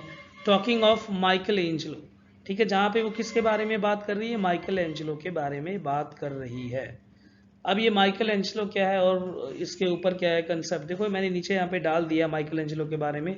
Is one of the history earliest true character and the polymath genius and widely considered to be the one of the greatest artist. Simple, एक बहुत बड़ा आर्टिस्ट था इटालियन रेनेसा पीरियड का, और that he was a part of the revival. इसने, इसको माना जाता है इसने क्लासिकल यानी ग्रीक स्टाइल ऑफ राइटिंग को, जो ग्रीक स्टाइल ऑफ राइटिंग था और रोमन स्टाइल ऑफ राइटिंग है, उसको रिवाइव कर दिया था, एक नई स्टाइल ऑफ राइटिंग को इसने जन्म दिया था। इसके वर्क को माना जाता है साइकोलॉजिकल इंटेंसिटी है इसके वर्क में। इसका वर्क इतना ईजी नहीं है समझना, और इसके वर्क में जो बातें हैं वो जो पहले से जो ट्रेंड चला आ रहा है वैसी बातें नहीं है, जैसे कि हर कोई अब पहले से जो बात कहता आ रहा है तुम भी उसी बात को मानना शुरू कर दो, नहीं, ये उन चीज़ों पे क्वेश्चन उठाने लग गया। तो माइकल एंजेलो को जो आर्ट की फील्ड में वो बहुत ज़्यादा पढ़ते हैं और उन्हें पता होगा आर्ट को किस तरह से रिवाइव किया गया। ऐसा नहीं जो पहले से पेंटिंग चली आ रही है वही कंसेप्ट दोबारा बार बार ही बनाए जाओ ना, माइकल एंजेलो ने उन सारे कंसेप्ट को घुमा दिया। तो वो ये वो कह रहा है कि चलो चलते हैं in the room the women come and go, उस रूम में चलते हैं जहाँ औरतें आती जाती है। और औरतें वहाँ किसके बारे में बात कर रही है, माइकल एंजेलो के बारे में। माइकल एंजेलो का मतलब क्या है, औरतों को ये पता है कि अब रिवाइवल है और ग्रीक स्टाइल जो पुराने तौर तरीके हैं उसको हटा के औरत भी नए तौर तरीके में ढलना चाहती है। Again Victorian female, Victorian women जो है बहुत पावरफुल है, बाकी वुमेन, बाकी एजेस के वुमेन से विक्टोरियन एज ऑफ वुमेन सबसे हटके मानी जाती है, क्योंकि मैंने बताया था survival for the fittest, Darwin theory के बाद फीमेल को ये पता चल गया उन्हें कि ऐसा नहीं है कि हम सब वीक है या हम सब वो एडम एंड ईव के कंसेप्ट को माने, ऐसा कुछ भी नहीं है। तो वो उन्हें समझ के आ गया था कि जो यहाँ सर्वाइव, हम धरती में बस सर्वाइवल मैकेनिज्म ही है और इंसान इसलिए ऊपर है क्योंकि वो सर्वाइव कर सकते हैं बस। और ऐसा नहीं है कि मेल ही सबसे ऊपर है, फीमेल कुछ भी नहीं है। वो समझ गई थी फीमेल मेल ऐसा ये कोई बवाल नहीं होता, सबसे मेन काम ये होता है आपके अंदर सर्वाइवल स्किल होना चाहिए। तो ये कंसेप्ट है। तो रूम में जहाँ वुमेन जो है वो आ जा रही है और किसके बारे में बात कर रही है, माइकल एंजेलो के बारे में। पेपर में अगर पूछे माइकल एंजेलो का रेफरेंस क्यों दे रखा है तो ये सब लिख देना। ये ग्रीक एंड रोमन जो हमारे पास आर्ट है उसका रिवाइवल लेके आए थे और सब कुछ को रिवाइव किया था, यानी in the field of Greek style of writing. और इटालियन रेनेसा पीरियड को भी, जो इटालियन रेनेसा पीरियड का एक प्रोपाउंडर माना जाता है माइकल एंजेलो। जो फॉर्म ऑफ आर्ट चल रहा था पहले से, उस फॉर्म ऑफ आर्ट में एक साइकोलॉजिकल इंटेंसिटी डाला और रियलिस्टिक राइटिंग लिखनी शुरू करी, रियलिस्टिक वर्क को करना शुरू कर दिया, आर्ट को एक न्यू वे में दिखाया माइकल एंजेलो ने। The yellow fog that rubs its back upon the window pane and the yellow smoke that rubs its muzzle on the window pane। अब दोबारा से हमें लेके जाया जा रहा है वो ये अल्फ्रेड प्रूफ्रॉक यानी जो सेंट्रल हीरो वो जा रहा है। अब यहाँ पे येलो फॉग दिखा रखा है, तो येलो फॉग जो है इसके अंदर ह्यूमन फीचर्स दिखा रखे हैं, इंसानों वाली क्वालिटी को ऐड कर रखा है कि जैसे ह्यूमन एक्ट करते हैं उस तरह की क्वालिटी। वैसे है क्या, धुंध है, और येलो धुंध यानी येलो कलर की धुंध है, और वो क्या कर रही है अपने बैक पार्ट को यानी पीछे वाले हिस्से को खिड़की पे रगड़ रही है। Yellow smoke rubs it muscle, और उसके बाद अपने मुंह वाले हिस्से को विंडो पेन पे रगड़ रही है, जैसे कि बिल्ली करती है यार, अपने पीछे वाले एरिया को जैसे कि रगड़ दिया या मुंह को रगड़ दिया है ना खिड़की पे। Licked tongue into the corner of the evening, किस तरह से वो चाट रही है हर शाम के हर कोने को। Lingered upon the pools and the drain, किस तरह से वो नाले के साइड में जा रही है। Let fall upon its back and the soot then fall from the chimney, किस तरह से वो ऊपर उठ के फिर दोबारा से चिमनी के थ्रू, जैसे चिमनी से ऊपर उठी और उसके बाद दोबारा गिर रही है। ऐसे करते हैं फॉग, धुंध वगैरह एकदम से उठे, जैसे ऊपर उठे फिर वापस नीचे आके कोहरा छा जाना वैसे। स्लिप बाय द टेरेस, कैसे टेरेस पे फिसल रही है, मेक अ सडन लीप, एकदम से छलांग लगा रही है। And seeing in it was a soft October night बहुत ही सॉफ्ट है, and the curl about the house, और किसी घर के कोने में जाके एस्लीप यानी वहां जाके सो गई है। तो यहाँ पे फॉग को कंपेयर किया गया किससे, कैट से। येलो फॉग से येलो फॉग को कंपेयर किया गया किससे, तो पता चल गया होगा आपको, कैट के साथ। तो फॉग का कंपैरिजन कैट के साथ हुआ है, तो हम इसे मेटाफर भी कहते हैं, और हम इसे मेटाफर के साथ साथ एक पर्सोनिफिकेशन भी कह सकते हैं ना। मेटाफर यानी रूपक अलंकार, और पर्सोनिफिकेशन यानी मानवीकरण अलंकार। पता होगा जब ह्यूमन क्वालिटीज हम ऐड करते हैं, अगर किसी भी नॉन लिविंग में या फिर लिविंग टाइप में भी अगर ह्यूमन क्वालिटीज या लिविंग फीचर्स को ऐड किया जाता है तो पर्सोनिफिकेशन कहते हैं। एक और होता है एंथ्रोमोपोर्फिज्म। ठीक है, ये सारे हैं कंसेप्ट। इसके लिए मैं एक नई वीडियो लेके आ सकता हूँ फिगर ऑफ स्पीच को लेके, तो उसे और देखना। इसके साथ साथ मैं हिस्ट्री ऑफ इंग्लिश लिटरेचर को भी कवर करूँगा, वो भी बहुत देखना ज़रूरी है। ठीक है, जब तक वो सब नहीं देखा तो कंसेप्ट समझ नहीं आएंगे। जैसे अलग अलग एज होते हैं, उन एज को समझने के लिए वो बैकग्राउंड में अच्छे से पता होना चाहिए। तभी आप देख लेना मेटाफर क्या है वगैरह वगैरह, ये सब तो पता ही होगा। जिसको नहीं पता वो अलग से एक बारी मेटाफर और पर्सोनिफिकेशन को रीड कर लेना। तो यहाँ पे पर्सोनिफाई किया गया, यानी येलो फॉग को किससे कंपेयर किया गया, वाइल्ड कैट से, जंगली बिल्ली से, या फिर आप बिल्ली से भी कह सकते हो। जैसे बिल्ली की हरकतें वैसे ही फॉग को दिखा रखा है।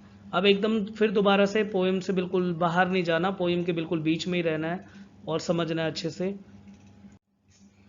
यानी यहाँ पे सिंपल पहले हमें बताया गया किस तरह से क्या है, वो हमें लेके जा रहा है, फिर गलियाँ दिखाई गई हमें पिक्टोग्राफिक सीन में कि ऐसे हो रहा है वैसे हो रहा है, वहाँ पे ऐसी आवाज़ आ रही है, फिर औरतें घूम अंदर हैं, वहाँ माइकल एंजेलो की बात कर रही है, यानी वो कुछ न्यू चेंजेस चाहती है हर जगह। फिर किस तरह से ठंड है, आसपास का क्लाइमेट दिखाया गया है, और जो कंडीशंस दिखाए गए हैं वहाँ पे कि येलो फॉग है, यानी अक्टूबर की जो है वो रात है, ठंड ज़्यादा पड़ती है बाहरले देश में, तो यानी और ये ब्रिटेन का सीन है तो ठंड ज़्यादा होना ही था वैसे वहाँ, तो काफ़ी ज़्यादा ठंड दिखा रखी है। और किस तरह से येलो फॉग जो जिस तरह से मूव कर रही है उसको कैट से कंपेयर किया गया है। अभी बस यही है। उसके बाद है and indeed there will be a time for the yellow smoke that slides along this street and rubbing its back upon the window pane. देखो एक लाइन आ गई, and indeed there will be a time. ये जो है ना, ये line आगे कई जगह घूमेगी, and there be a time, there be a time, there be a time, ऐसा लगता रहेगा बार बार ये बोला जा रहा है। देयर बी ए टाइम का मतलब क्या है, देखो ये समझो, वो बार बार तुम्हें यही कह रहा है there be a time Prufrock, हाँ टाइम है अभी कर लेंगे ना बाद में, यही चीज बोले जा रहा है। यानी आज के काम को बार बार छोड़े जा रहा है, जो मेन काम करना है इसको, उस काम को छोड़ के ये बार बार उसे स्लॉट डाउन करे जा रहा है, अगले दिन या अगले दिन देख लेंगे बाद में, अभी तो टाइम ही टाइम है, आगे देख लेंगे। यानी ये डिसीजन ले ही नहीं पा रहा कि इसे अभी जाके फाइनली लव सॉन्ग को प्रेजेंट करना चाहिए। अब ये डिसीजन क्या है, देखो डिसीजन इसमें क्या है, एक प्रपोजल है, ये एक लड़की को जाके प्रपोज करना चाहता है, और इसीलिए आई थिंक इसका नाम रखा गया है, इसका नाम है पूरी love song of J Alfred Prufrock. उसको एक लव सॉन्ग प्रेजेंट करना चाह रहा है, पर इसके अंदर इतनी हिम्मत ही नहीं हो रही कि वहां जाके उसे प्रेजेंट करे।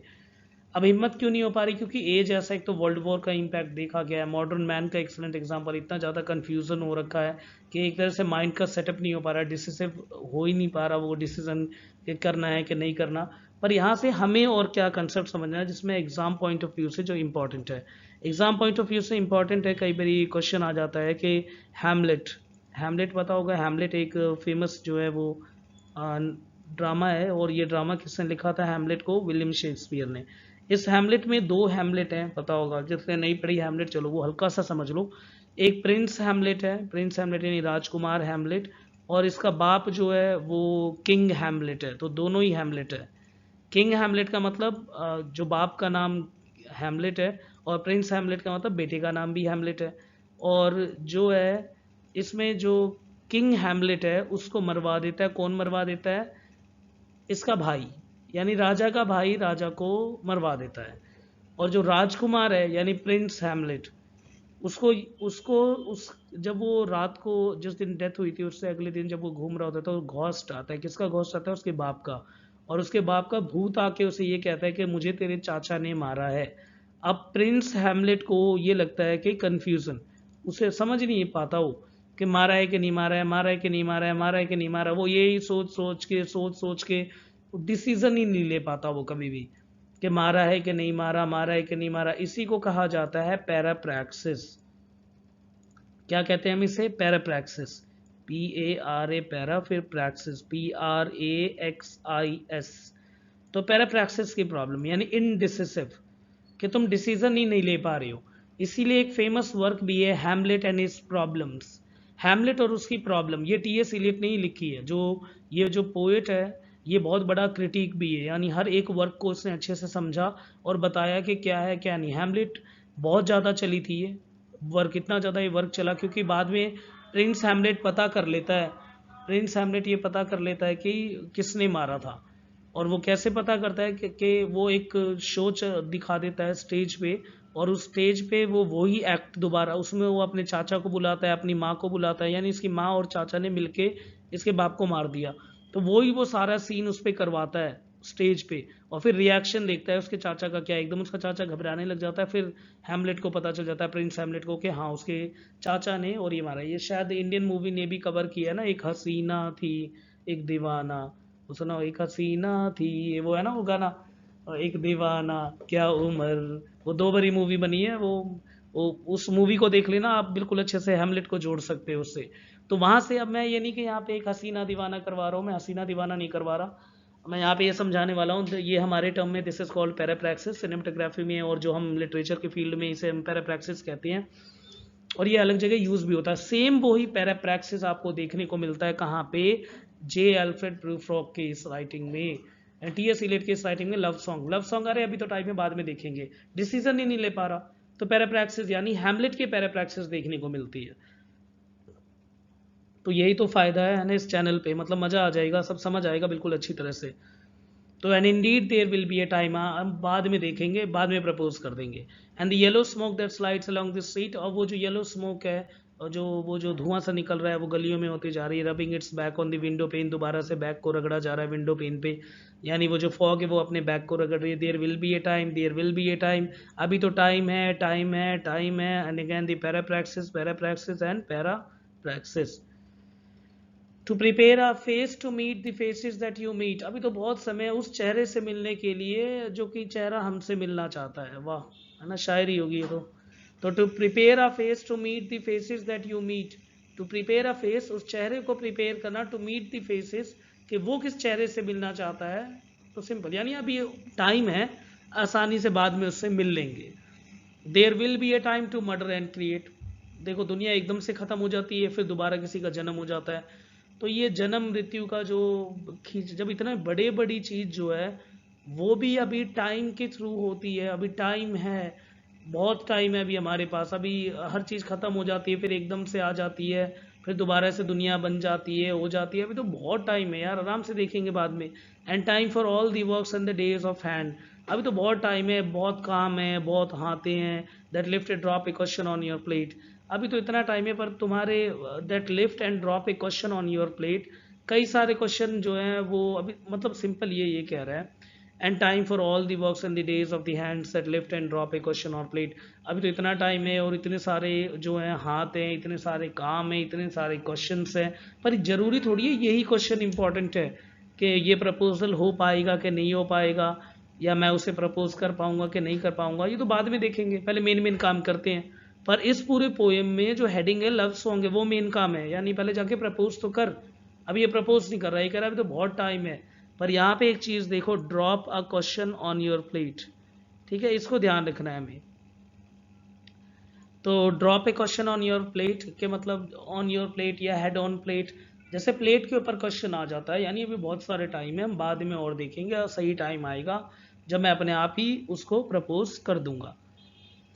तो हेड ऑन प्लेट नाम का एक और आगे आएगा, जब मैं वहाँ पे ये भी समझा दूंगा कि ये क्वेश्चन ऑन योर प्लेट का मतलब क्या है। Time for you and time for me, अच्छा खासा तुम्हारे पास भी टाइम है, मेरे पास भी टाइम है। And time yet for 100 in decision and make 100 of vision and the revision, अभी तो बहुत सारा टाइम है, इतने में तो हम 100 डिसीजन को ठुकरा दिया जाता है, 100 तरह की सोच को बढ़ा दिया जाता है, और उस 100 की सोच में उसको दोबारा से फिर से सोचा जा सकता है। ये चीज़ आपको लिख के आना है।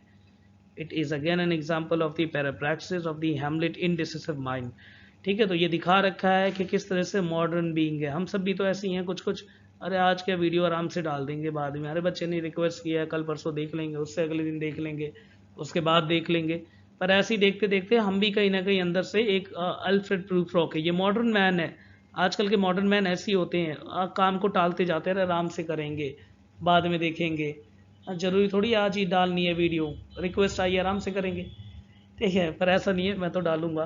तो वो ये है, इस लाइन को याद कर लेना आपको, and time yet for 100 of indecision and for the 100 of vision and the revision. अभी तो टाइम है, कई सारे देखो, टीएस इलियट की पोएम में सबसे खासियत क्या है, खासियत सबसे बड़ी ये है, वो जो स्टाइल है राइटिंग का, और वो जो लाइन है, बड़े ही ज़्यादा अच्छे लाइन है। देखो, there will be a time, there will be a time, वो देखो, indeed there will be a time, देखो, and time yet for 100 indecision for 100 of the vision and the revision before taking of a toast and tea. चलो, अब वो toast and T खा रहा है, मतलब टोस्ट खा रहा है, टी तो पी रहा है, ठीक है, तो मतलब वो उसमें लगा पड़ा है और वो सोच रहा है अरे यार आराम से कर लेंगे, प्रपोज ही तो करना है, कौन सी बड़ी बात है, आराम से करेंगे। तो दिस इज अगेन पेराप्रैक्सिस। तो पूरी हमने देखा पोएम में किस तरह से जो सेंट्रल कैरेक्टर है वो कल कल पे टाले जा रहा है, इतना ज्यादा कंफ्यूज हो ही जाता है कोई अगर ऐसी एज में जन्म लेता तो। In the room, the women come and go on the talking of the Michelangelo, and there will be a time, there will be a time to wonder, do I dare and do I dare। देखो वही वाली बात है, एक वो women जहाँ पे आ जा रही है, माइकल एंजेलो के बारे में बात कर रही है, पीछे हो चुका, आई थिंक स्लाइड में एक दो लाइन ऊपर नीचे होगी, कोई दिक्कत नहीं है उसकी। And indeed there will be a time, दोबारा से वही line, there will be a time है, to wonder do I dare, क्या मेरे अंदर हिम्मत है, एंड डू आई डेयर, क्या सच में मेरे अंदर हिम्मत है, time to turn back and descend this stair, क्या मेरे अंदर हिम्मत है कि मैं उसे प्रपोज कर दूं, टाइम टू टर्न बैक, छोड़ो वापस चलते हैं, डिसेंड दिस स्टेयर, वापस उतरते हैं सीढ़ियों से। यानी सीढ़ियों पे से चढ़ के ऊपर जाके प्रपोज करना था और लव सॉन्ग अपना प्रेजेंट करना था, और वो सोचता है अभी तो बहुत सारे टाइम में, 100 डिसीजन है, इनडिसीजन है, अभी बहुत सारा है ना, मर्डर और क्रिएट, यानी दुनिया जो खत्म हो जाती है फिर एकदम से चीज बन जाती है, तो बहुत सारा टाइम है यार, एकदम से क्या लेना इतना क्यों। With a bald spot in the middle of my hair, देखो जो प्रूफ रॉक है, प्रूफ रॉक के जो बाल हैं वो बीच से उड़ गए, यानी बीच से वो गंजा होने लग गया। दे विल से how this here is growing thin, सब कहते हैं, वो भी कहती हैं, वो कौन है यहाँ पे, देखो दे, ये दे वो हैं जो कि उस तरह की लड़कियां हैं, ठीक है, उस तरह की लड़कियां, यानी प्रोस्टिट्यूट, जिस गली पे वो जा रहा था ना, तेरी गलियों में न रखूंगा कदम, अब तो खूब रखेगा ये कदम, तो उसी गलियों में वो बार बारी कदम रखता था, वहाँ की आसपास की औरतें इसे देख के, औरतें मतलब समझ जाओ कौन सी वाली, ठीक है, तो वो विक्टोरियन औरतें, अच्छी औरतें, ठीक है तो विक्टोरियन औरतें देखती है और बार बारी वो बोलती है कि अरे तुम्हारे बाल तो पतले होते जा रहे हैं, तो समझ जाओ ऐसे कमेंट को कौन मारेगा, कोई इतना ठाली कौन हो सकता है, तो ये दे वो औरतें हैं, ठीक है, Victorian prostitute. My morning coat my collar, collar यानी mounting the formally to the chin, यानी भाई कॉलर खड़े कर रखे हैं, ठीक है, बिल्कुल, और वैसे वाला ओवर कोट सा पहन रखा है, कॉलर खड़े हैं, नेक टाई रिच, और बिल्कुल बढ़िया सा ऊपर वो काला काला सा वो लगा रखा है ना, गले पे वो जो लगा के रखते हैं, मॉडेस्ट यानी बिल्कुल शर्मीला, but asserted by simple pin, they will say, फिर से वो कह रहे हैं, but how his arms and legs are thin, अरे देखो इसके हाथ और पैर तो पतले होते जा रहे हैं, हाथ पैर पतले होते जा रहे हैं, यानी अब ये उसमें उतना दम नहीं रहा, यानी ये सेक्सुअली सेटिस्फाई नहीं कर सकता किसी को। तो modern writing, do I dare, ये दोबारा बोल रहा है, क्या मेरे अंदर हिम्मत है, डिस्टर्ब द यूनिवर्स, ये तो हद हो गई, क्या मैं इस यूनिवर्स को डिस्टर्ब कर सकता हूँ, एक छोटे से चीज को देखो, अगर समझो इसमें, इस पोएम में बात क्या है, प्लॉट, प्लॉट क्या होता है, प्लॉट का मतलब है जिसके ऊपर तुमने कोई वर्क लिखा, वर्क है क्या, एक छोटी सी बात बोलता हूँ, वर्क क्या है, जाके प्रपोज करके वापिस आ जा, ये प्लॉट है इसका। इतने से छोटे से प्लॉट को देखो कितना बड़ा दिखा के और इस वर्क को लिखा हुआ है। क्या ये ग्रीक प्लॉट है, बिल्कुल नहीं, ग्रीक प्लॉट ऐसे नहीं होते, ग्रीक स्टाइल ऑफ राइटिंग, ठीक है, कभी ऐसे नहीं होते। एरिस्टोटल की पोइटिक में देखो, उसमें लिखा कि प्लॉट क्या होता है, इज सोल ऑफ राइटिंग, आत्मा होती है प्लॉट, प्लॉट एक स्टाइल ऑफ राइटिंग है, आत्मा है। जैसे कि ग्रीक स्टाइल ऑफ राइटिंग में अगर आप पढ़ते हुए, ट्रॉय वॉर, ट्रोजन वॉर, बड़ी बड़ी लड़ाइयाँ उन गाथाओं में, जैसे अपने महाभारत वॉर, मतलब बहुत बड़ा कंसेप्ट होता है। इसका कंसेप्ट क्या है, जाना है, धक्के खाने इसने उन गलियों में से, और उन औरतों के बीच में से निकलना है और वहां से वापस आना है प्रपोज करके। इतने छोटे से कंसेप्ट को ये दिखा रखा है कि मैं पूरे यूनिवर्स को डिस्टर्ब कर दूंगा। तो इतना बड़ा, जैसे कि एक छोटे से काम को बड़ा चढ़ा के दिखाते नहीं, ये हाइपरबोल यूज कर रखा है। हाइपरबोल का मतलब बड़ा चढ़ा के किसी चीज को बताना, फिगर ऑफ स्पीच, जैसे हम एक्सग्रेशन भी कहते हैं, चीजों को बड़ा चढ़ा के दिखाया गया है, इसी को कहते हैं the style of writing. Style of writing T S Eliot की परफेक्ट है।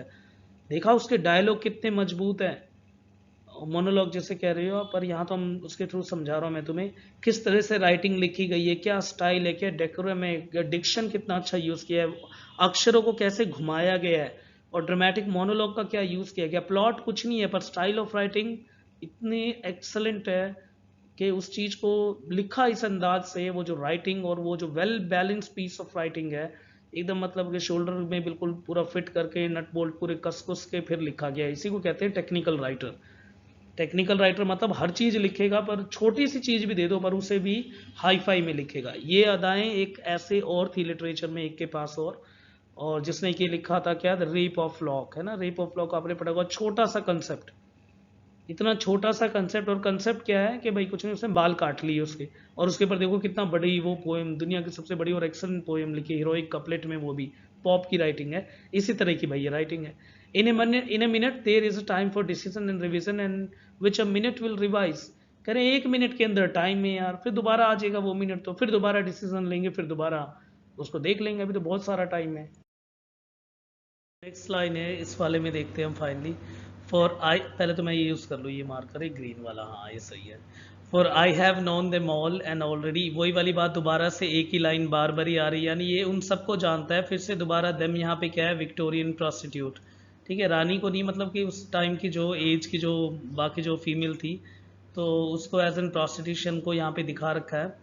और इसके बाद क्या है, have known them the evening the morning and afternoon, ये इतना एक्सपीरियंस दिखा रखा है कि यानी ये रोज़ वहाँ आता जाता है। And I have measured out my life with the coffee spoon, ये इंपॉर्टेंट है, देखो ये वाली लाइन, इस लाइन को याद कर लेना, एज इट इज़ पेपर में भी लिखाना।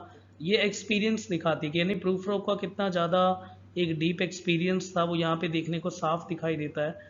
और वो बता रहा है सभी को, देखो जैसे कि I have measured out my life with the coffee spoon, कि मैंने अपनी पूरी लाइफ कॉफ़ी स्पून से अच्छी तरह से मेजर कर रखी है। उस समय इंग्लैंड में कॉफ़ी एज एन फैशन था, ये तो पता ही होगा। सैमुअल जॉनसन एक बहुत बड़े कॉफ़ी के चासलू जिसे आप कह सकते हो, है ना। और 1775 में इन्होंने डिक्शनरी कंपोज करी थी। तो इंग्लैंड में कॉफ़ी उस टाइम पे एज एन फैशन था, तो यहाँ पे इसलिए कॉफ़ी स्पून यूज़ कर रखा है कि यानी इतना ज़्यादा कॉफ़ी उसने अपनी पूरी लाइफ को कॉफ़ी स्पून से मेजर कर रखा है, यानी इस फील्ड में वो नया बच्चा नहीं है, बहुत पुराना है। तो यानी प्रूफ रॉक ने अपने आप को यहाँ पे डिफाइन करा है एज एन एक्सपीरियंस, उसके पास इतना ज़्यादा एक्सपीरियंस है, तो ये चीज़ उसे मत सिखाओ। फिर आगे देखो, I know the voices dying with the dying fall and beneath the music from the farther room, so how should I presume. कह रहा I know the voices dying with the dying fall, मुझे सब पता है, वो आवाज़, उन आवाज़ों को भी जानता हूँ मैं, ये सब कुछ को पता है मुझे। और साथ ही साथ ये भी है, सो हाउ शुड आई प्रिज्यूम, तो मैं कैसे शुरू करूँ। दोबारा से वही क्वेश्चन अगेन, पैराप्रैक्सिस, और यही पैराप्रैक्सिस मैंने कई बारी अभी बता रखा है कि हैमलेट का पैराप्रैक्सिस यूज़ हुआ है। तो जहाँ पे टी.एस. इलियट एक तो टेक्निकल राइटर आपके पास है और पोएट, टेक्निकल पोएट है, तो हैमलेट का पैराप्रैक्सिस का कंसेप्ट जो है वो यहाँ पे देखने को साफ मिलता है। And I have known the ISIS already known the mall, मैं उन सभी आंखों को जानता हूँ। अगेन विक्टोरियन एज में वो जो प्रोस्टिट्यूट जो उस गली में दिख रही थी जहाँ पे ये रोज आता जाता था, the eyes that fix you in a formulated phrase, उन आंखों ने भी इसे नाप रखा था अच्छे से। अब अच्छे से नापने का मतलब क्या है कि वो भी इसे बहुत अच्छी तरह से जानती थी। फॉर्मुलेटेड फ्रेज का मतलब वो सब, यानी एक कस्टमर होगा रेगुलर, इस वजह से। तो किस तरह का वो टाइम था, वो एज क्या था। इंडस्ट्रियलाइजेशन, देखो मैंने अभी बताया था कि इंडस्ट्रियलाइजेशन का कैसे स्कीम आया। इसे इंडस्ट्रियलाइजेशन में कई सारी मशीन्स डिज़ाइन हुई, इन्वेंशंस हुए, जिस वजह से फर्स्ट वर्ल्ड वॉर हुआ, और इसी वर्ल्ड वॉर की वजह से हमें इतना ज़्यादा जो है कल्चर को स्ट्रैंगुलेट होते हुए देखना पड़ा। अगर ये इंडस्ट्रियलाइजेशन नहीं आता तो वर्ल्ड वॉर नहीं होता, ना न्यूक्लियर वेपन चलते, ना ही ये बड़े बड़े मशीन्स वगैरह, ये जो है गन वगैरह, ये सब चलते ही नहीं। तो अब आगे उसने दोबारा से फॉर्मुलेटेड का यूज़ किया इन ए पर्टिकुलर पैटर्न, कि दैट आई एम, ये रहा finally, that I am formulated the sprawling on a pin. जैसे एक मान लो ये पिन है, एक पिन के ऊपर एक छोटा सा कीड़ा अगर ऐसे रख दो, अगर यहाँ पे हमारा एक छोटा सा कीड़ा है, तो ये रहा छोटा सा कीड़ा, अगर कीड़े को पिन के ऊपर रख देते हैं तो वो उसके साथ साथ वो क्या होता है, वो रिगल करता है, यानी वो रेंगता है ऐसे से। ऐसी हालत प्रूफ रॉक ने अपनी बता रखी है सेम, देखो ये रहा, I am formulated this sprawling on a pin when I am pinned and the wriggling on the wall. तो ऐसे लग रहा है कि मैं मतलब रेंग रहा हूँ स्पिन के ऊपर, इतनी ज़्यादा चुभन इससे फील हो रही है। Then how should I begin, दोबारा से same question.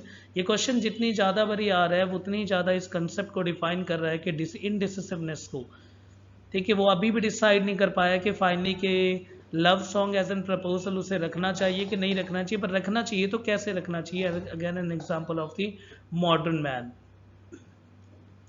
To spit out the butt ends of my days and the ways, बहुत प्यारी लाइन है, इसको आप नॉर्मल भी यूज़ कर सकते हो। ये लाइन जो है कि फाइनली जो हमारे पास है कि to spit out the butt ends of my days and the ways, यानी पूरे दिन और बाकी उसने जो भी उसके तरीके उसने सब कुछ वो करके देख लिया। अब बट एंड्स का मतलब क्या है, जैसे मान लो ये फाइनली ये सिगरेट है और सिगरेट का जो पीछे वाला पार्ट है that is called the but. तो पूरा उसने यहाँ तक यानी पूरे डे एंड वे को पूरे एक्सप्लोर कर लिया, सब कुछ उसने करके देख लिया, पर फिर भी वो अभी भी इनडिसिसिव है, अभी भी उसे नहीं पता चल रहा कि क्या करना चाहिए और क्या नहीं करना चाहिए।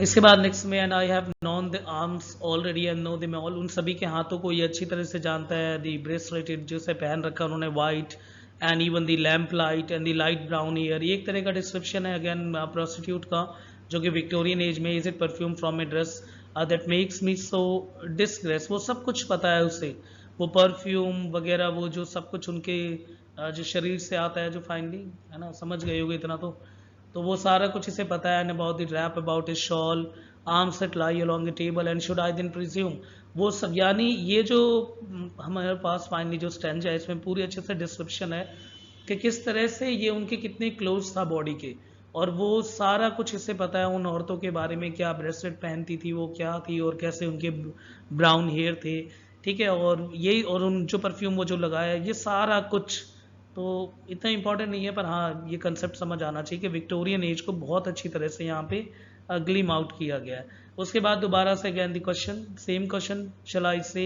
क्या मैं कह सकता हूँ that gone at the dust through the narrow streets and watch the smoke that rises from the pipe, क्या मैं दोबारा उन गलियों में जा सकता हूँ जो कि बिल्कुल आगे जाके नैरो स्ट्रीट है यानी पतली गली है, उन गलियों में मैं दोबारा जाके वो देख सकता हूँ क्या, ये देखो ये पाइप है यहाँ पे, ये पाइप का मतलब वो पाइप नहीं है, इसका मतलब सिगार पी रहे हैं कुछ लोग, यानी ये गलियां ऐसी हैं जैसे कि फाइनली यहाँ पे मान लो ऐसा एक कोठा सा है जो कि हम समझते हुए ब्रॉथल जिससे कहते हैं जहाँ पे प्रोस्टिट्यूट होती हैं। और उसके साथ साथ ये जो है हमारे पास ये फाइनली यहाँ पे जो है कई सारे जो वो बन रखे हैं घर वगैरह, और इनमें से जो लोग हैं वो निकल रहे हैं, वो पाइप पी रहे हैं, पाइप मतलब सिगार वगैरह ये सब कुछ, और कुछ जो लड़के हैं वो घूम रहे हैं आवाराओं की तरह, शर्ट स्लीव यानी बटन खोल रखे हैं ऊपर के दो तीन इस तरह के। अब आगे आते हैं लास्ट ये दोनों लाइन, भाई ये लाइन जो दोनों है ये बहुत बहुत ज़्यादा important. I should have been a pair of the rag cloth and scuttling across the floor of the silent sea, इसको नॉर्मल यूज़ कर सकते हो और आंसर राइटिंग के बीच में लिख के आना है, ये तो बहुत ज़रूरी है लिख के आना है। इसमें इंपॉर्टेंट क्या है, पहली बात तो ये रैग्ड क्लॉथ, रैग्ड क्लॉथ का मतलब क्या है, रैग्ड क्लॉथ का यहाँ पे मतलब है क्रैब। देखो ये क्रैब के एक स्पेशल फीचर होते हैं, एक इनके अंदर क्वालिटी है, पर वो क्वालिटी किसी के अंदर वैसे नहीं होनी चाहिए। जैसे मान लो अगर ये इस तरफ फ्लो है, ये स्ट्रीम का फ्लो है, नदी सब इस तरफ बह रही है, तो जितने भी नदी के अंदर जो केकड़े होते हैं वो भी, या समुद्र के अंदर जो भी केकड़े हैं वो सब भी उसी तरफ ही बहते हैं जिस तरफ की पानी की चाल हो, पानी की जिस तरफ से डायरेक्शन हो उसी तरफ से, ठीक है। जैसे कि अगर पानी की डायरेक्शन अगर हम मान के चले ईस्ट साइड है तो सारे क्रैब तुम्हें ईस्ट साइड ही जाते हुए दिखेंगे। ये किस चीज़ का सिंबल है कि यानी लाइफ में डिसीजन ना ले पाना और किसी चीज़ के अगेंस्ट नहीं उठ पाना। अगर बाकी कोई अगर क्रैब वगैरह की जगह अगर कोई और हो तो वो कभी ना कभी जो है स्ट्रीम के डायरेक्शन के अपोजिट मूव करने की कोशिश करेगा, पर क्रैब क्रैब कभी भी डायरेक्शन ऑफ स्ट्रीम यानी नदी की चाल या फिर समुद्र की चाल उनके अगेंस्ट कभी मूव नहीं करते। तो वो ये कह रहा है कि I should have been a pair of the rag claw, ऐसा लगता है कि मैं केकड़ा बन गया हूँ जो कि सिर्फ सी के जो जिस तरफ से सी मूव कर रही है मैं उसी डायरेक्शन में फ्लो हो रहा हूँ। तो ये इनडिसिसिवनेस का एक और एग्जाम्पल और परफेक्ट एग्जाम्पल है, डायरेक्ट क्वेश्चन आता है इसके ऊपर। और उसके बाद and the afternoon and the evening the sleep so peacefully, उसके बाद मैंने दोपहर को और शाम को अच्छे से सो के फिर उसके बाद smooth by the long fingers, बड़ी बड़ी उंगलियों ने इसे सुलाया था। और ये वही दोबारा से विक्टोरियन मैं हर बारी बता रहा हूँ वही फीमेल है। और जो prostitute should I after the tea and the cakes and the ices, क्या चाय वगैरह लेने के बाद केक वगैरह लेने के बाद क्या दोबारा से मेरे अंदर इतनी हिम्मत है कि मैं दोबारा वो सब कुछ कर सकूं, यानी वो दोबारा उतनी हिम्मत दिखा सकूं मैं। अब ये हिम्मत किस चीज़ की है, कंसेप्ट बहुत छोटा है, it's about the love song and proposal song जो कि इसे प्रेजेंट करना है। पर क्योंकि कंडीशन उस टाइम की वर्ल्ड वॉर की ऐसी थी कि ये जो एक जो मियर टास्क है ये भी टास्क इतना ज़्यादा इम्पॉसिबल लग रहा था। अब यहाँ पे दोबारा एक बहुत एक्सलेंट यूज़ कर रखा है एक, ठीक है, सिंबल। और ये ग्रीक मिथोलॉजी के कंसेप्ट है that head upon A platter, कि हेड ऑन ए प्लेटर ये आता है क्वेश्चन, ठीक है, ये क्वेश्चन आएगा, ये बहुत इंपॉर्टेंट है, हेड ऑन प्लेटर का मतलब क्या है।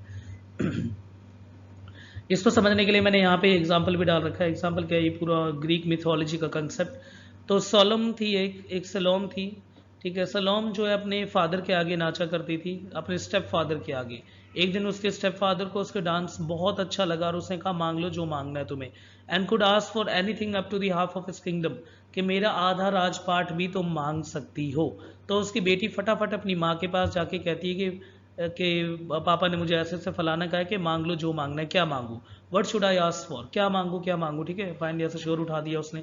तो उसकी माँ बहुत ही चालबाज थी, उसकी माँ ने कहा एक काम कर, अपने स्टेप फादर के पास जा और क्या कहे कि मुझे सर चाहिए, the head of John the Baptist, है ना, जॉन दी बैप्टिस्ट का हेड चाहिए। अब जो जॉन दी बैप्टिस्ट का हेड मांग लिया, तो अब जॉन दी बैप्टिस्ट है कौन, जैसे कि जो चर्च में होते हैं एक तरह के फादर, वो सब पता होगा, या जिसे हम कहते हैं द मैसेंजर ऑफ गॉड, ठीक है, जो भगवान के जो नीति निर्देशक हम सबको बताते हैं उस तरह का एक, उसमें सबसे ऊंची पोस्ट पे ये थे जॉन दी बैप्टिस्ट। इसका सर मांग लिया और finally Herod was saddened. Herod कौन है, फादर का नाम हेरोड है, यानी फादर हेरोड है, दोबारा सुन लो, उसकी बेटी का नाम क्या है, सेलोम। और सेलोम नाचती थी किसके आगे, हेरोड के आगे। एक दिन उसके फादर को उसका डांस अच्छा लग गया, तो सेलोम को कहा कि जाओ जो मांगना है मांग लो, आधे राजपाट भी मांग सकते हो। सेलोम अपनी माँ के पास गई, माँ से बोला कि क्या मांगू, उसकी माँ ने कहा कि काम कर, जॉन दी बैप्टिस्ट का सर मांग ले। अब इसके मदर ने ऐसा क्यों कहा, इसके ऊपर एक कहानी है बहुत डीप, पर ये इतना हमारे पास टाइम नहीं है समझने को, ना आपके पास और ना मेरे पास, क्योंकि ये फिर ग्रीक मिथोलॉजी का पूरा कंसेप्ट हो जाएगा, पूरे मिथ को हमें समझना पड़ेगा। तो अभी इतना नहीं है, क्योंकि हमें सब्जेक्ट पॉइंट ऑफ व्यू से करना है, और ऑब्जेक्टिव तो पता ही है आपको, पूरा ये खत्म करना है, नहीं तो ज़्यादा बहुत ज़्यादा लंबा हो जाएगा वो, और इतना कोई क्वेश्चन भी नहीं आने वाला, इतना कोई नहीं पूछेगा, ना पीएचडी करनी है मैं जे अल्फ्रेड प्रूफ्रॉक पोएम पे। तो बस ये समझो कि फाइनली हेरोड ने डिसाइड करा कि उसे एग्जीक्यूट करवा दिया जाए। एग्जीक्यूट का मतलब क्या, उसकी गर्दन कटवा दी जाए, और एंड में उसकी गर्दन को कटवा दिया गया। यहाँ पे एग्जाम्पल है। अब यहाँ पे इसका क्या काम है, ये कहानी तो सुना दी, इसका मतलब क्या है, इस कहानी का यहाँ पे मतलब ये है कि ये जो टास्क है, ये टास्क इतना ज़्यादा टफ नहीं है कि मुझे हेड को प्रेजेंट करना पड़ेगा ऑन प्लेटर, कि अपने सर को काट के उस लड़की के आगे देना पड़ेगा। इतना बड़ा टास्क तो है नहीं। काम क्या है, सिंपल लव सॉन्ग है यार, सिंपल एक जाके लव सॉन्ग बता दे, और प्रूफ रॉक से ये काम नहीं हो रहा। तो इतना बड़ा टास्क तो है नहीं जो कि इसे हेड ऑन दी प्लेटर और जॉन दी बैप्टिस्ट वाला काम करना पड़ेगा। ये अच्छा खासा डायग्राम है, मैंने इसे लगा रखा है, देख लो ये फोटो नहीं, ये रहा जॉन दी बैप्टिस्ट, और ये लड़की है, और ये रहा हेड ऑन प्लेटर, ये प्लेट है। तो I am a no prophet, मैं प्रॉफिट तो हूँ नहीं, and is a no great matter, ना इतना बड़ा मैटर है, I have a moment of my greatness flicker, ना, और मेरा तो ऐसा है कि I have seen the moment of the greatness flicker, मैंने बड़े बड़े लोगों के भी देखे हैं कि उनका भी जो एक टाइम पे जो उनकी ग्रेटनेस होती है वो फ्लिकर हो जाती है, फ्लिकर यानी जो उनके अंदर महानता जो होती है वो एक बारी घबरा जाती है। I have seen the eternal foot, दोबारा से सिंबल एंड एलिग्री का यूज़, एक एक्सलेंट एलिग्री का यूज़। यही खासियत है टी.एस. इलियट की, कि कोई से भी राइटिंग है उसमें जो सिंबल्स यूज़ किए जाते हैं, जो एलिग्री यूज़ किए जाते हैं, वो बहुत ही ज़्यादा डीप होते हैं और बहुत ही ज़्यादा टफ होते हैं समझने में। ये सारे कोडिफाइड राइटिंग है, शुगर कोटेड वर्ड्स हैं जो कि वैसे लिखे गए हैं, और इन सब का एजेंडा यही था कहीं ना कहीं कि नॉर्मल जो ह्यूमन है उनके बस की ना हो समझना।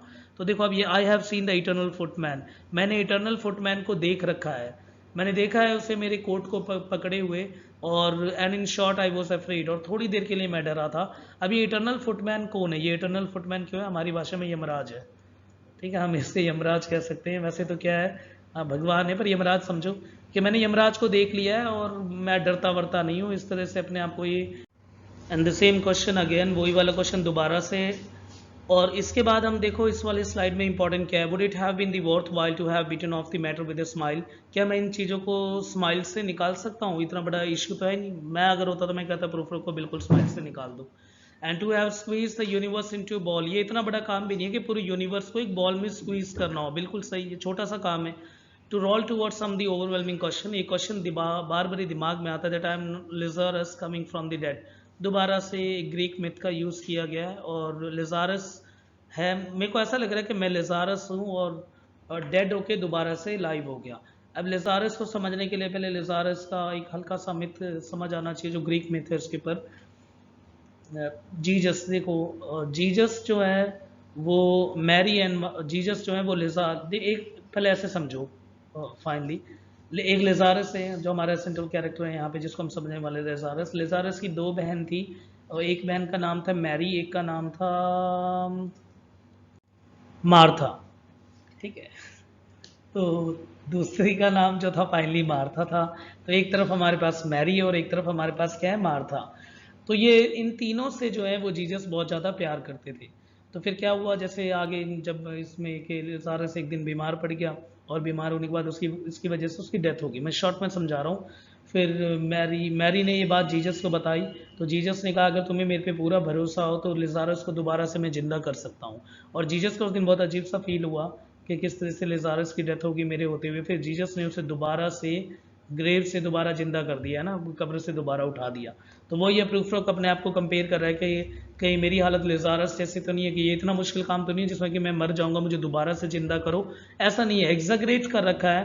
पर ये मत देखो कमियां कितनी है इस पोएम में, ये देखने का काम नहीं है। पर ये देखो किस वे से लिखा गया है, स्टाइल कितने यूज किए गए। Diction again British style of writing का एक एक्सलेंट एग्जाम्पल है ये। तो कह रहा है, I am not the Lazarus come back to tell you and I shall tell you all if one the settling a pillow by your head. उसके बाद कहता है चलो हटाओ, अब अपने सर के नीचे तकिया रखता है। उसके बाद बोलता है क्या ये जरूरी है ये कंसेप्ट कि दोबारा मुझे प्रपोज करना चाहिए नहीं करना चाहिए। And would have been the same worth in all, दोबारा से वही सेम चीज after the sunset and the door yard and the sprinkle street. यानी सनसेट होने के बाद और डोर यार्ड्स इन सब के होते हुए थ्रू, और स्प्रिंकल स्ट्रीट का मतलब गली में बहुत सारी लाइट्स लगी हुई वैसे चमक रहे हो, रीडिंग नॉवेल टी कप्स के बाद।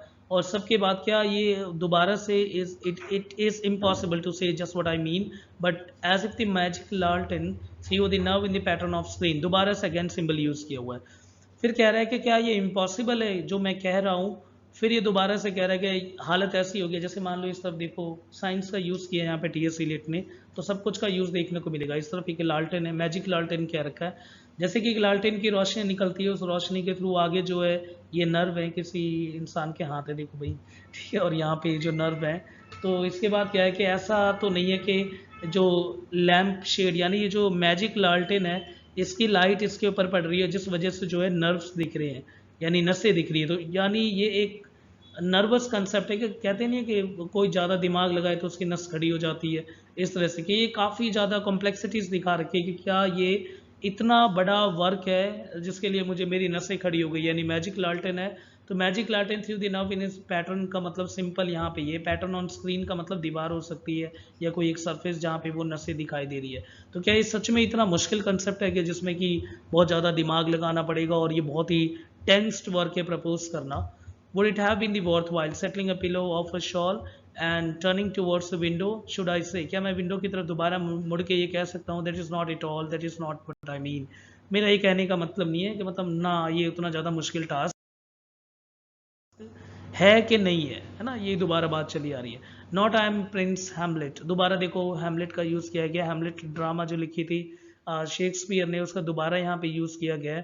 तो not I am not Prince Hamlet, मैं प्रिंस हैमलेट नहीं हूँ, ठीक है। मैं उतना बड़ा तो हूँ ही नहीं। I am attendant lord one that will do to swell a progress, मैं तो एक हैमलेट जैसे प्रिंस है उसका एक अटेंडेंट हूँ जो कि जो काम वो बोलते हैं उसको मैं सिंपल करे जा रहा हूँ। Advise a prince no doubt an easy tool. तो जैसे कि देखो यहाँ पे एक और कंसेप्ट है जो हमें समझना है। जब हमने ड्रामा को देखा हैमलेट को, जब हैमलेट ड्रामा को देखा होगा तो उसमें एक कैरेक्टर था, एक कैरेक्टर थी, जैसे कि जब जैसे ही हैमलेट जो नॉवेल है उसकी जो ओपनिंग होती है उसमें एपोलोनियस दिखा रखा है। और पोलोनियस जो है फादर है ओफीलिया का। ओफीलिया किससे प्यार करती थी, ओफीलिया प्यार करती थी किससे, प्रिंस हैमलेट से। तो प्रिंस हैमलेट से ओफीलिया बात करती थी और पोलोनियस जो है वो प्रिंस जो ओफीलिया है उसका फादर है। तो पोलोनियस एक ऐसा कैरेक्टर है जिसके इतने ज़्यादा डायलॉग शार्प कर रखे थे और इतने एक्स्ट्रा ऑर्डिनरी डायलॉग्स दे रखे थे कि इसको पोलोनियस को। पर नॉवेल की स्टार्टिंग में इसका रोल हल्का सा दिखाया गया पर डायलॉग एक अच्छा सा दिखाया गया। इसके बाद पोलोनियस की डेथ हो जाती है जिसमें कि वो सीन दिखा रखा है कि ओफीलिया जो है, देखो इस तरफ ये पोलोनियस की डेथ हो गई है, पोलोनियस अब जो उसे कब्र में अंदर दफना रहे हैं और ओफीलिया इस तरफ है बैठी हुई है रो रही है, और उस तरफ से कौन है, यहाँ पे हैमलेट बैठा हुआ ओफीलिया को देख रहा है, प्रिंस हैमलेट, ठीक है, अपनी उसको लवर को। तो अब इसमें हमारा मेन काम क्या, पोलोनियस। इतना बड़े कैरेक्टर को भी इतने बड़े कैरेक्टर इतना एक्स्ट्रा ऑर्डिनरी दिखा रखा, सब कुछ पावर है, फिर भी हैमलेट इस ड्रामा में ये एक फेलियर सा लगता है।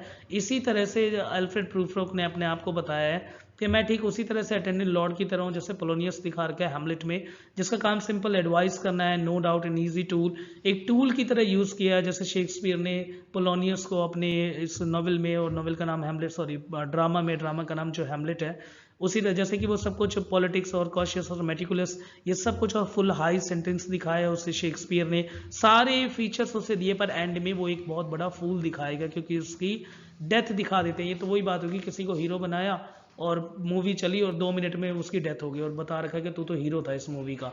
अरे हीरो क्या था, 2 मिनट में तो उसकी डेथ हो गई। इसी तरह का जो है टूल की तरह यूज किया गया था पोलोनियस का, उसी तरह का टूल जो है वो प्रूफ्रोक को बताया गया कि प्रूफ्रोक एज एन टूल है इस लव सॉन्ग से रिलेटेड, के मतलब वो जितना पावरफुल दिखाया जा रहा है पर इतना उसके अंदर पावर नहीं है कि वो जाके वहाँ प्रपोज कर दे।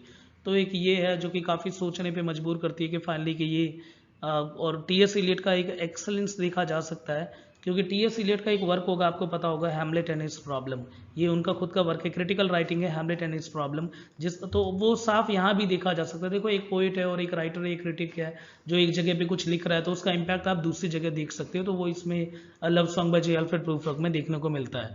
आई ग्रो ओल्ड एंड ओल्ड, दोबारा एक्सपीरियंस का, and I shall wear the bottoms of my trouser rolled, यानी उसने अपने बॉटम जो है वो रोल अप कर रखे हैं, यानी इतना ज़्यादा वो कमजोर हो रखा है कि ट्राउजर को भी नीचे से रोल अप कर रखा है। Shall I part my hair behind, ठीक है, वो कह रहा है बाल मैं पीछे कर लूँ, और बाल्ड भी हो रखा है, वो गंजा भी हो रखा है, फिर कह रहा है कि मैंने पीच खा लिया क्या, इसके बाद मेरे अंदर इतनी हिम्मत है कि मैं दोबारा जाके प्रपोज करूँ।